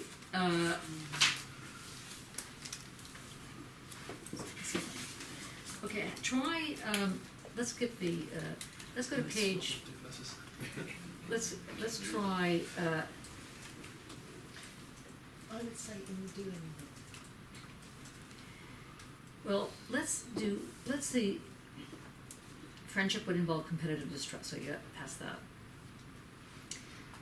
Emily, do you have that in front of you somewhere? Can you read, after the question, who could tell them apart, can you say it is Sorry, which page are we? page 4? Page 4. Yep. If you can read, it is in this first aspect that philosophy does something weird. It is in this first aspect that philosophy seems to be, that bit, Yeah. Something Greek. It is in this first aspect that philosophy seems to be something Greek and coincides with the contribution of cities, the formation of societies of friends or equals, but also the promotion of relationships of rivalry between and within them, the contest between claimants in every sphere, in love, the games, tribunals, judiciaries, politics, and even in thought, which finds its condition not only in the friend, but in the claimant and the rival, the dialectic Plato defined as something. After the thesis. He defined it, he did. Okay. It is the rivalry of free men, a generalized athleticism, the agon. Friendship must reconcile the integrity of the essence and the rivalry of claimants. Is this not too great a task? So, the key here is friendship must reconcile the integrity of the essence and the rivalry of the claimant. So, what's the essence of friendship? What do you think you mean for that? Your turn. What do you think he means by that last sentence? Not the is this too great a task, the sentence before that. The essence and the rivalry of claimants. But what's the agon? Somebody? I have no idea. Dane, do you remember what it is? It's the sort of Greek setup of competition, rivalry, and friendship, I suppose. Yeah, good. Sort of city thing. That's a city thing. Greek city thing. Do you know? I don't know. No. Okay. Right. It will go with Nick's comment. Okay, keep going. Friend level. Friend, lover, claimant and rival are transcendental determinations that do not, for that reason, lose their intense and animated existence, in one persona or in several. When again today, Maurice Blanchot, one of the rare thinkers to consider the meaning of the word friend in philosophy, takes up this question internal to the conditions of thought as such. By the way, sorry, I was just looking to see if I could see it on my, it was on my desk. Oops, sorry. We had people, in fact, it's behind collateral damage, I bet. Oh, no, here it is, sorry. What are you looking for? No. So here's his book on friendship. Blanchot's book on friendship. Go. Can you see the title called Friendship? Right, can you just read the table of contents out? So what makes up the title? So you get a sense of what Blanchot is talking about. The birth of art, the museum, art and time, museum sickness, the time of encyclopedias, translating, the great reducers, man at point zero, sounds like a code, slow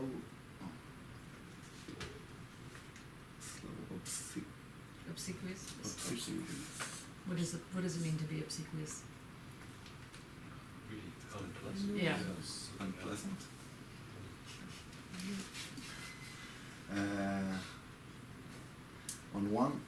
On one approach to communism, Marx' three voices, the apocalypse is disappointing. War and literature. Refusal, destroy, idle speech. Battle with the angel, dreaming, writing. The ease of dying. The laughter of the gods. A note on transgression. The detour towards simplicity. The fall, the flight. The terror of identification. Traces. Gog and Magog. Kafka and Broad. Okay, that's enough. Now, this book is called Friendship. This is on friendship.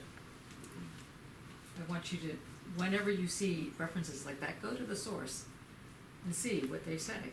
Because you'll see that he's doing a very sleight of hand here, Deleuze and Guattari, because this is Blanchot's concept of friendship. Some of the stuff, refusal, transgression, the apocalypse is boring, which, by the way, is probably very true. So on and so forth. So I wanted you just to hear that, because I think that it throws things in a different light. Okay, continue with the reading. Okay. So, the meaning of the word friend in philosophy takes up this question internal to the conditions of thought as such. Does he not once more introduce new conceptual persona into the heart of the purest thought? But in this case, the persona are hardly Greek, arriving from elsewhere as if they had gone through a catastrophe that draws them toward new living relationships, raised to the level of a priori characteristics, a turning away, a certain tiredness, a certain distress between friends that converts friendship itself to thought of the concept as distrust and infinite patience. The list of conceptual persona is never closed, and for that reason plays an important role in the evolution or transformations of philosophy. The diversity of conceptual persona must be understood without being reduced to the already complex unity of the Greek philosopher. Should I keep going? Yeah, just this last little bit, this is what they're getting at. The philosopher is the concept's friend. His potentiality of the concept, that is, philosophy is not a simple art of forming, inventing, or fabricating concepts, because concepts are not necessarily forms, discoveries, or products. More rigorously, philosophy is the discipline that involves creating concepts. Does that mean that the friend is friend of his own creations, or is the actuality of the concept due to the potential of the friend in the unity or creator of his double?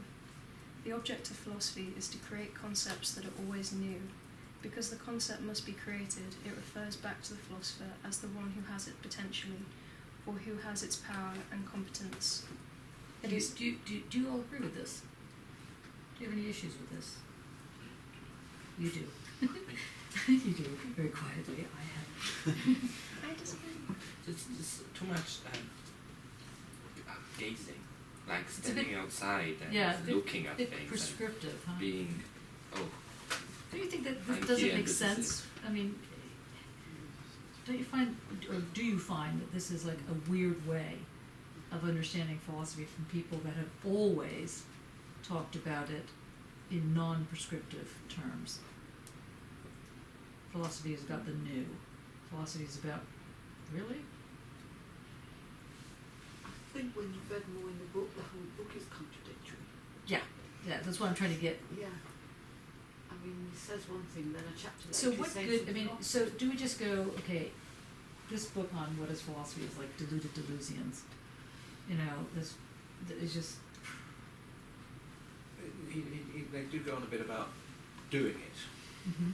You know, and But then they is say- this the call for us to sort of sort this lot out in our own minds? Okay, we Sort circle out back. this mess, So, basically. so Dan, you came in here because you wanted, I know, oops. Yeah, go on. Okay, speak to the group Yeah, here. Because you wanted to find out the meaning of life, right? a bit. And is that what you understand philosophy to be? In a flawed way. Good way, only because you've been hammered now for 2.5 hours. Okay, No, but I mean, I will tell my fountain joke, which I think that some of you have heard. Mark might have heard it. Has anybody heard my fountain joke? Okay, good. I'll tell you my fountain joke. Okay, so there was this man who was in a class just like this, and the professor was a philosopher. The professor said, "Always remember, life is a fountain." And he wrote it down, life is a fountain. But he was studying to be an accountant, and he really wasn't sure what he meant by life as a fountain, and he sort of forgot about it. And he was about 23 or 4, something like that. And eventually, he got his job as an accountant. He was very dissatisfied. And he thought, I'm going to find out about this life as a fountain thing, because this is really important. And he went to his teacher, who was on her deathbed, and he said to her, you know, what did you mean when you said life is a fountain? And he said, well, you should go ask, or she said, he or she said, you should go ask the great sages, maybe that'll help you. Because nobody could figure out what to do. So the guy goes off to India, talks to the gurus, and he says, you know, my great teacher said to me, life is a fountain, do you understand what it means? I'm like, oh, very interesting comment. I don't really understand what it means. Sorry. So then he went off to, ashrams, and he went off to everywhere he could find. He went to rabbis, he went to libraries, he went everywhere, looking for this thing, life is fountain, and he could not find anything. He went to the great sages, he went to the great philosophers, he went everywhere. He spent like 20 years looking for this thing. He circles back to the professor, who wasn't on the deathbed at the time.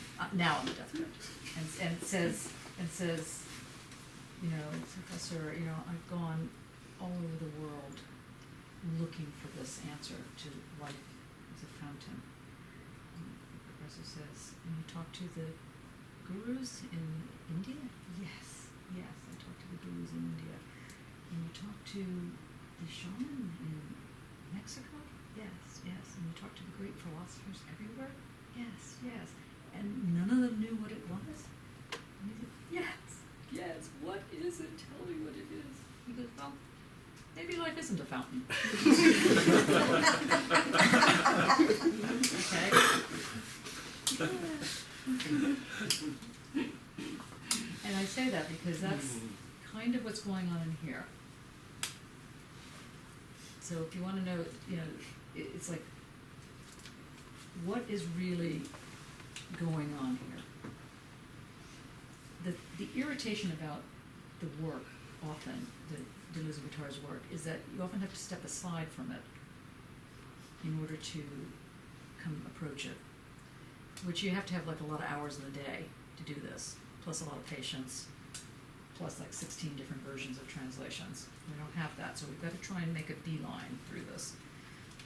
So are they sort of holding our heads underwater for this introduction? Yes. And then when we finally... Yeah, waterboarding. Yeah, exactly. Yeah, chapter 1, we're suddenly like Yeah. clarity and... Chapter 1 is something. Did you get to chapter 1 yet? sorry. Yes, we just read this week. And what did you make of it? I I didn't read it. yeah, I did read it. I'm afraid not a lot stuck. But, yeah, I read it in 2 parts as well, so it's a bit disjointed.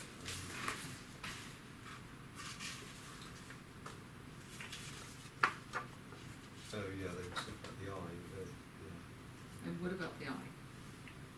Spelled. Eye, capital I. Yeah. Cartesian eye. Sorry, this Do is they just talk me. about the Platonic eye? Does anybody know what the Platonic eye is? They talked about Plato, didn't they? But did they talk about his eye? The eye of Plato, E-Y-E. No. As a guess. No, I don't think they did talk about his EY. Yeah, they talk about Plato's master of the concept. That's page 29. Okay, let's go to that page. Maybe 29. 29, which is in example 2. okay. The 1. The Capital T, examples. capital O. Sorry, just a capital O. Capital O. Capital O. You mean example 2? Yeah, You mean the 1? the 1. Okay, right. This is how rumors begin. Okay. Example 2, the 1 Okay, has 2 components. Just complicate things. Okay, Jakob, why don't you, or Stuart, Yeah. why don't you, or Jakob, why don't you read that then? The 1 has 2 components, being and non-beings. Being.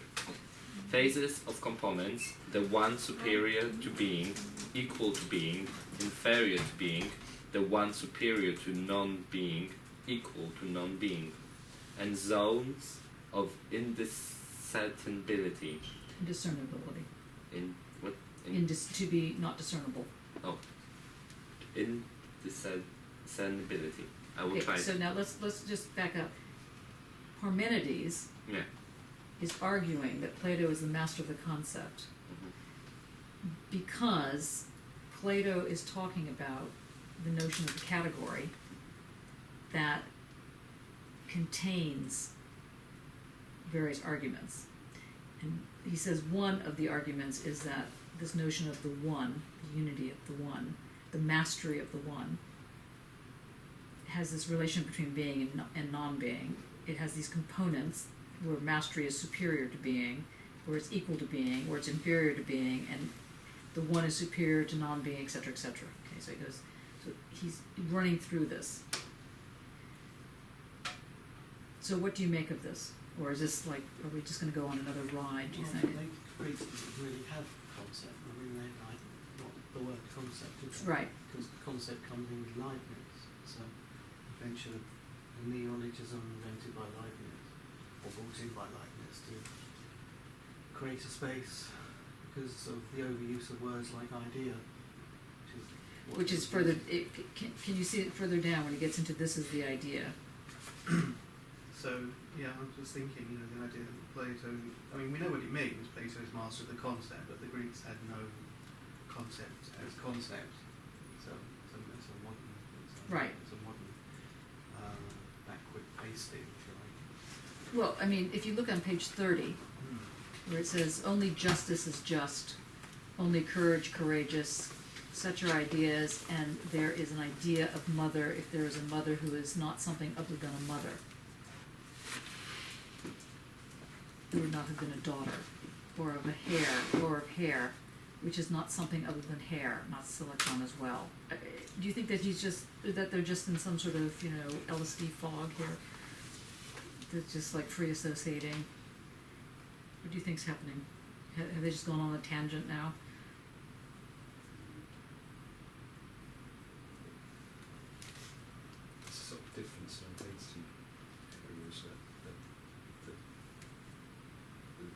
restricts these things to a certain rigid concept, concrete, and with this, with Plato's sort of approach, a priori, that these things can never be other than what they've been designated. Right. And they are doing what with that position? They're using it against things, aren't they? Which is what you've just come to there after the comment on hair. But yeah, I haven't got it sort of stuck in my head Did you what wanna they do. The concept is like the master concept, where there's also the idea of the empty master signifier, Yeah. and then with Guattari as well. And Zizek in particular. Yeah, you've got sort of Guattari, you've got the idea of sovereignty, which is beyond mastery, where sovereignty is a slide. The concept starts sliding and multiplying its meanings and stuff, which is what it's not fixed as such. But the determination may be just be like an empty determination, like in Lyotard, what's it called? Not the name. It's The dispositif. The empty signifier. It's got a name in it. I can't remember. It's zero. No, it's not the that, is it? It's never mind. Forget me. Okay. That will come back. I know. But yeah, there's the idea of the master designation, which may these movements in these different kind of philosophies here. The idea of the master, which obviously relates to the master in Hegel. There's a different understanding. Signifier in slightly different, but this is when the concept starts to move this the time to understanding the song, the slide. Which slide is interesting itself because it's one of the 5 movements in dance and space. You have the slide, the glide, the jump, the lift, and one other which I forgot. But again, this is the movement moving around within the ideas. Is what I understand. There's the friendship with the concept is this giving and taking, this movement within the speaking person that I mean now here. This is my friendship with this whole situation where we are. Okay. I just feel like if I was to say, I came up New Street, I've been coming up here for many years, and today many tables on New Street selling religion and anything, but today had the communists out there. First time I've seen them. So I've mentioned that now to you lot and stuff. I think that is again this friendship thing. Just the mentioning the word communism, because then that will as a concept, bring it to the table, even just a cut in a careless. Oh, by the way, it has a certain resonance which will probably later on somewhere down the road have to be looked at and filled in somewhere. The whole Zizek political centre missing, go back to that kind of thing.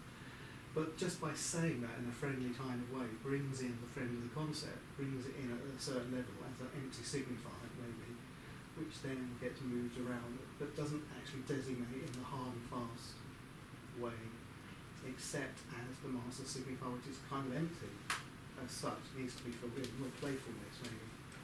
I don't know. But I just want to stop you right there, just to bring you to page Please, 33. stop No, me, it's please. okay. Just bring to page 33.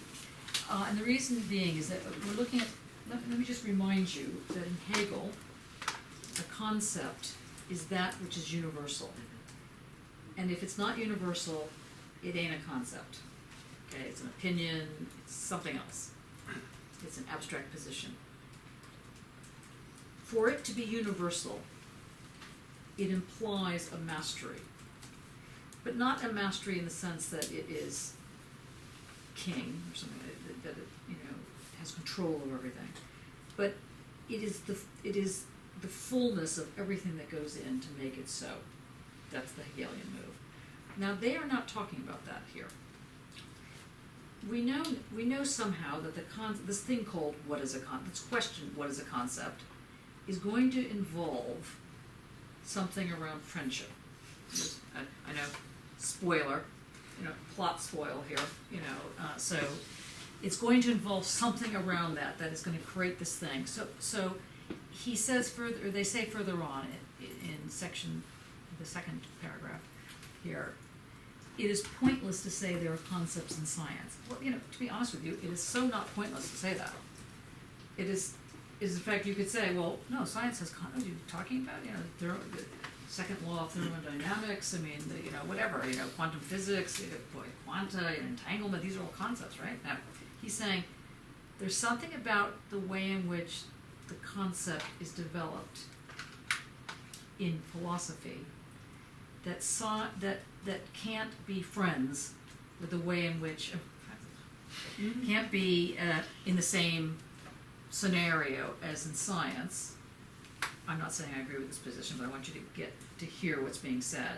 Because in science, the rational and the experiential observation comes into play. The cogito comes into play. The recognition, the recognition comes into play. But he's saying in philosophy, the concept can't have those. Because if it does have those, it's already thought its position. And so he's moving quite, what's the best way of putting this? He's moving in a bit of a not dishonest, but not an upfront way. They're doing this kind of slipping and sliding as they're trying to the skid mark. He's doing a skid here. You know, he's trying to, and the skid is the concept. The whole, you know, put on the brakes and you know, keep going. That bit is the concept. And that's what he's trying to get at. But to understand that as something other than a description, there are these elements that come in. So, for example, this thing around friendship. But the peculiar thing around friendship, the friendship that isn't a rivalry, but it's not a rivalry. It isn't a this, but it's not that, and so on and so forth. So it has these, what he calls multiplicities in here.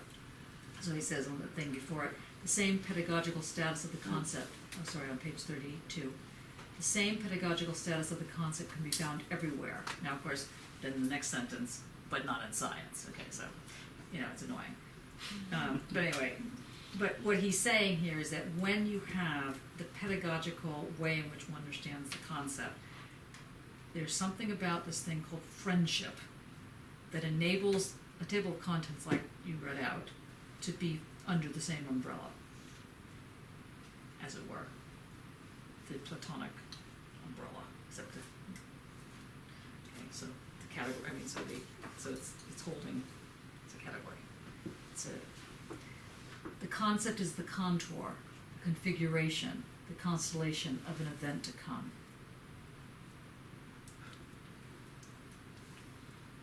You don't like that? Face? No, I don't like that face. It's...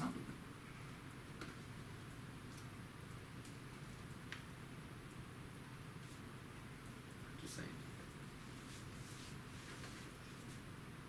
The same pedagogical status of the concept can be found everywhere. A multiplicity, italicized, an absolute surface or volume, self-reference, masturbatory,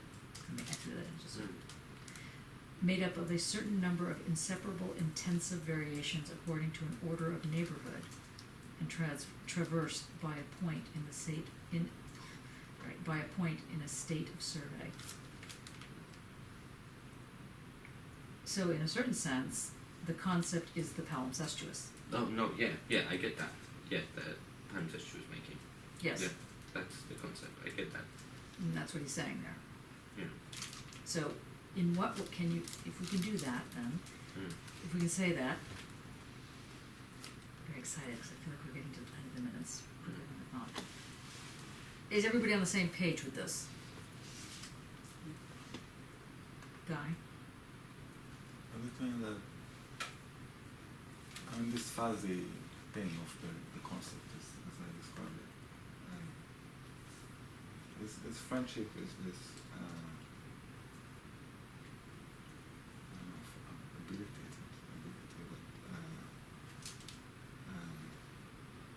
or maybe this athleticism, this kind of practice that allows not to close it. This fuzziness contains vitality which is in a way independent of the thinking. But we are not completely controlling it, so we are creating it. But, Can you say that louder? If the understanding of the concept as they pose it as something which is fuzzy and something which its components are not completely assimilated. Even in the drawing, they are not connected by straight lines, but it's kind of broke down lines. So maybe this friendship, or as I understand it, is this ability to keep this fuzziness of the concept, in the sense that if there is a calling in the Heideggerian understanding of calling for thinking, then the thinking does not defy the calling in a sense that it can somewhat relate to it, but not shut it down. And that's I think also speaking in a sense about friendship. As there's something which is always unknown in friendship. It's not balanced, and you never really know the person in a sense, and that's what makes the friendship. Work. Yeah. Except it also, the other part, which nobody was getting over the Platonic move, so we just skipped over that, which is that in the Platonic move, what happens is that the I of me is reflected in your eyeball of you, and that way of seeing is reflected back to me. So I see myself as you see me. So a friend is that person who can take the I of me and reflect it back to me, that in a way that will enable me to be.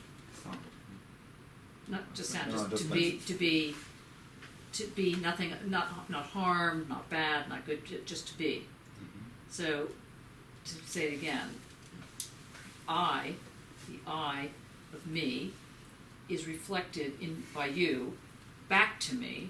So I read myself through you, seeing me. And in that way, that bond creates the me of me. Yeah, but it's continuing. Pardon me. And as a result, that bond is one that has to be very respectful. Because if it's done in a way that's harmful, if you reflect back to me something that's not true about me, then I can be destroyed, and vice versa, if I do the same thing. So the very first basis of friendship is to, in the Platonic sense, is to learn the exercise of how one reflects the I of me back to me, so that I can then see me as you would see me, but nicer, better, something like that. And that then he takes that and he then wraps that into the notion of the concept of friendship. The concept of the concept. Can you translate that? You're nodding. Yeah, I'm nodding. But it's just, is that nodding asleep, or is that, no? No. I don't know whether I could reword it, but I'm nodding. Can you try and reword it? Give it again, go again.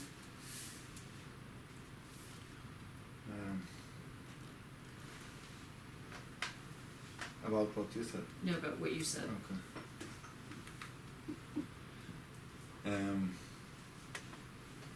Yeah. I'll try to maybe rephrase it. No, don't just say it again. Just say it again. The concept is a fuzzy creation. That means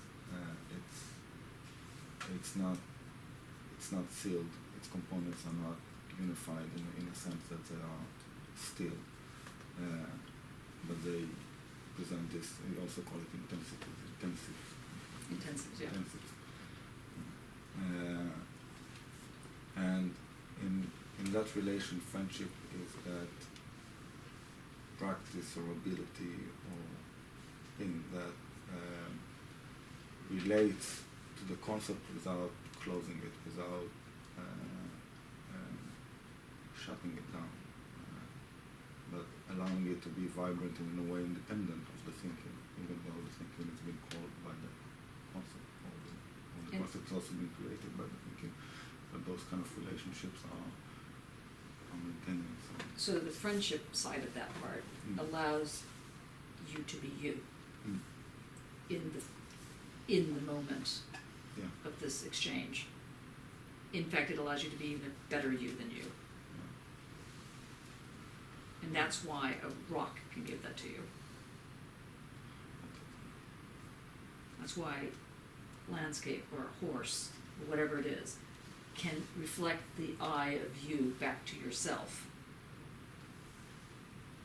And that's what they're getting at here. This kind of, so they're taking a weird form of the self-reflexive form, and he's exploding it. He's getting rid of the experience as such. And instead, it's this way the reflection is going. The self-reflection, that you're reading that through you. Now, obviously, if you're dealing with a human can explain how you are an idiot and how your idiocy is writ large and this and that, so you can't kind of necessarily negotiate to, you're calling me an idiot, that must mean you love me. It's like something you can't really respond, necessarily. You can't totally. Okay. Well. Makes sense now. That's right. Well, it's Should we say that in this relation that Guy's describing, his friend mirroring, if you like, mirroring. I find when I have friends that, they have this mirroring, this concept, but they don't have the whole me. No. They have a certain picture, quite often. They hold a certain picture, and they have a certain kind of conversation goes with the picture. But it's not the whole me, and there's a kind of, I don't want to overplay the violence, what's in the violence, in the word. Yeah. But there is a kind of violence, a fixing in that initial concept, mirroring, fixed. There is a kind of, it's not all opaque, I'm saying, it's not all fuzzy, but there is a kind of... But this is why Derrida says there is no such thing as friendship. Because the true friend that gets the whole of you, as it were, in all of your freckles and things, and this and that, doesn't exist. And unless the concept is arising out of all these different relationships. And that's what Deleuze says. That's That, exactly right. sorry, that just the thing of the friendship that I would have with the reflecting back would be different every time, wouldn't it? No. That's the point. Yes, in the sense.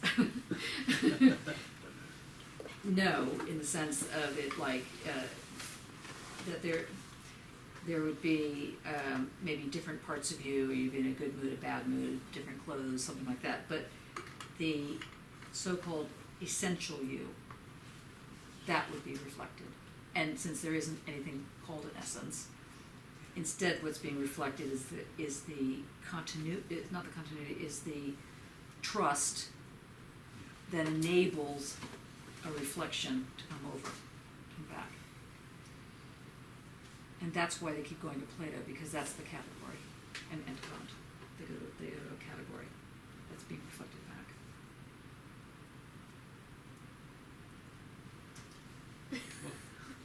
Is it a whole or a fragmentation? It's a what? A whole or a fragmentation? Now, why would you ask that question? What leads you to ask that question? Because you can only get a small part at once. You can't get the whole of the person in that moment. But isn't it also the case that you don't need to have the whole part? No, you don't need to have the whole And in part. fact, who has the whole part? Not even you. Not even me. Or me. No, what I mean by that is that, so I don't agree with Derrida's take on friendship. I think that in this reflection is precisely the friendship moment. And that moment, maybe the whole, maybe a fraction, doesn't matter. Right, okay. It gives you this sense of being, of to be.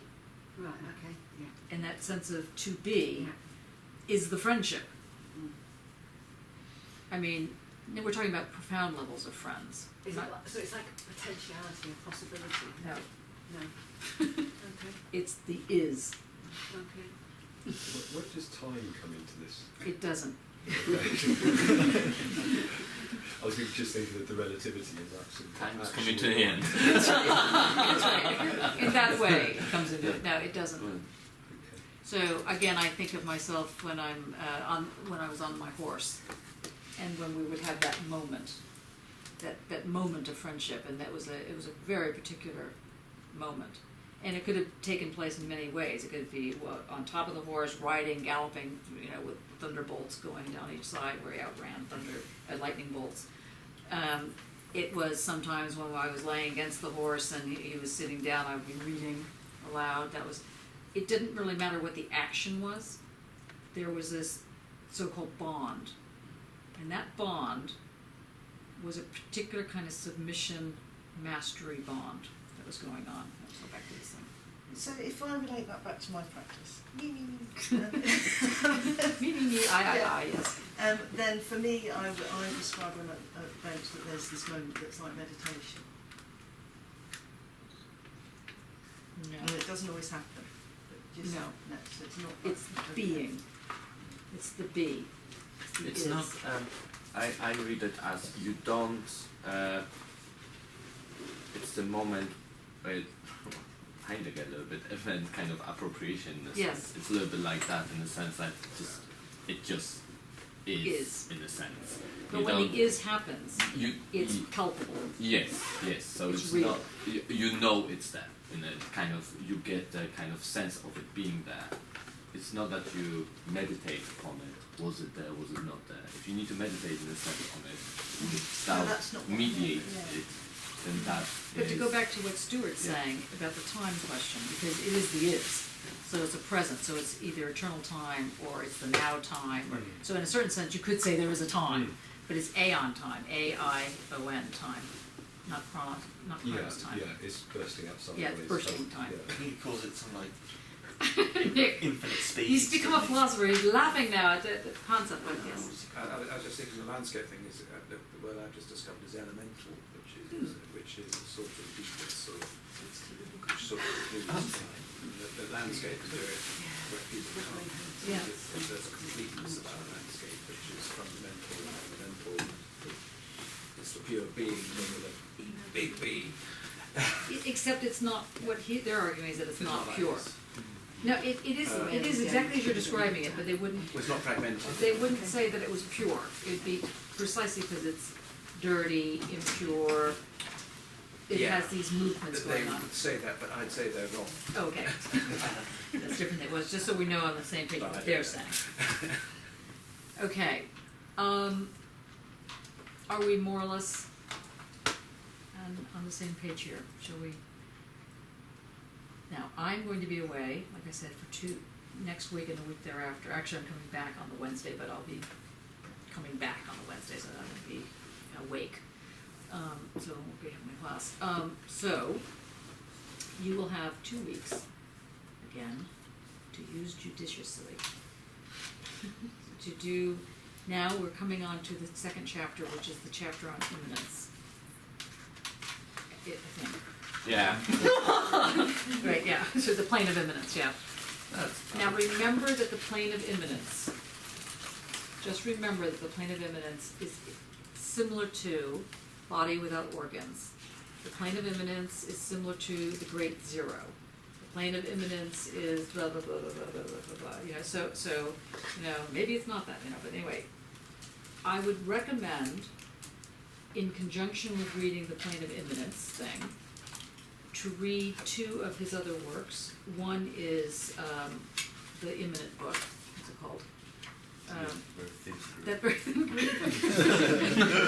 Deleuze, Yeah, that that very one. thin green. It doesn't help with these. Oh, pure imminence. Pure immanence, It saves our life. yes. Yes, I still agree. That's right, well done. Yeah. And Sorry, I missed that. What was it? pure immanence. Pure imminence. Yeah. Yeah. I want to see a bookshelf. For someone who That's has- right. That's right. Thin green going to It's hilarious. Okay, and focus. And the second thing to think about reading is the chapter, I think it's the first or second chapter in Anti-Oedipus. Oh, it's the first chapter. No, I think it's the second chapter. It must About be what? A Body Without Organs. Oh God, yeah. I think it's the It's first beginning. and or second chapter. Anyway, what you need to think about with this, I mean, I always find Body Without Organs, the way it's described in Anti-Oedipus, so annoying that I couldn't read that book for years. I just, you know, if you find this kind of thing gobbledygook, you're gonna just like knife in the head 6 times, you know, with the, you know, other stuff. However, muddle through it because it gives you a sense of this energy thing that he's trying to talk about, which is this friendship, this moment when it happens, and it's a moment that doesn't happen like oh wow it's happened, but it takes up a space. And maybe it's your tableau vivant. Can I add something quickly? Yeah. Is that the continuum version is also great. Oh my God, I think it might be. That is just scary. Yeah, I thought I shared That that. really So wasn't- we're going green basically Yeah, without knowing. Yeah, so It's also green. this is the CFAR version of ecosophy.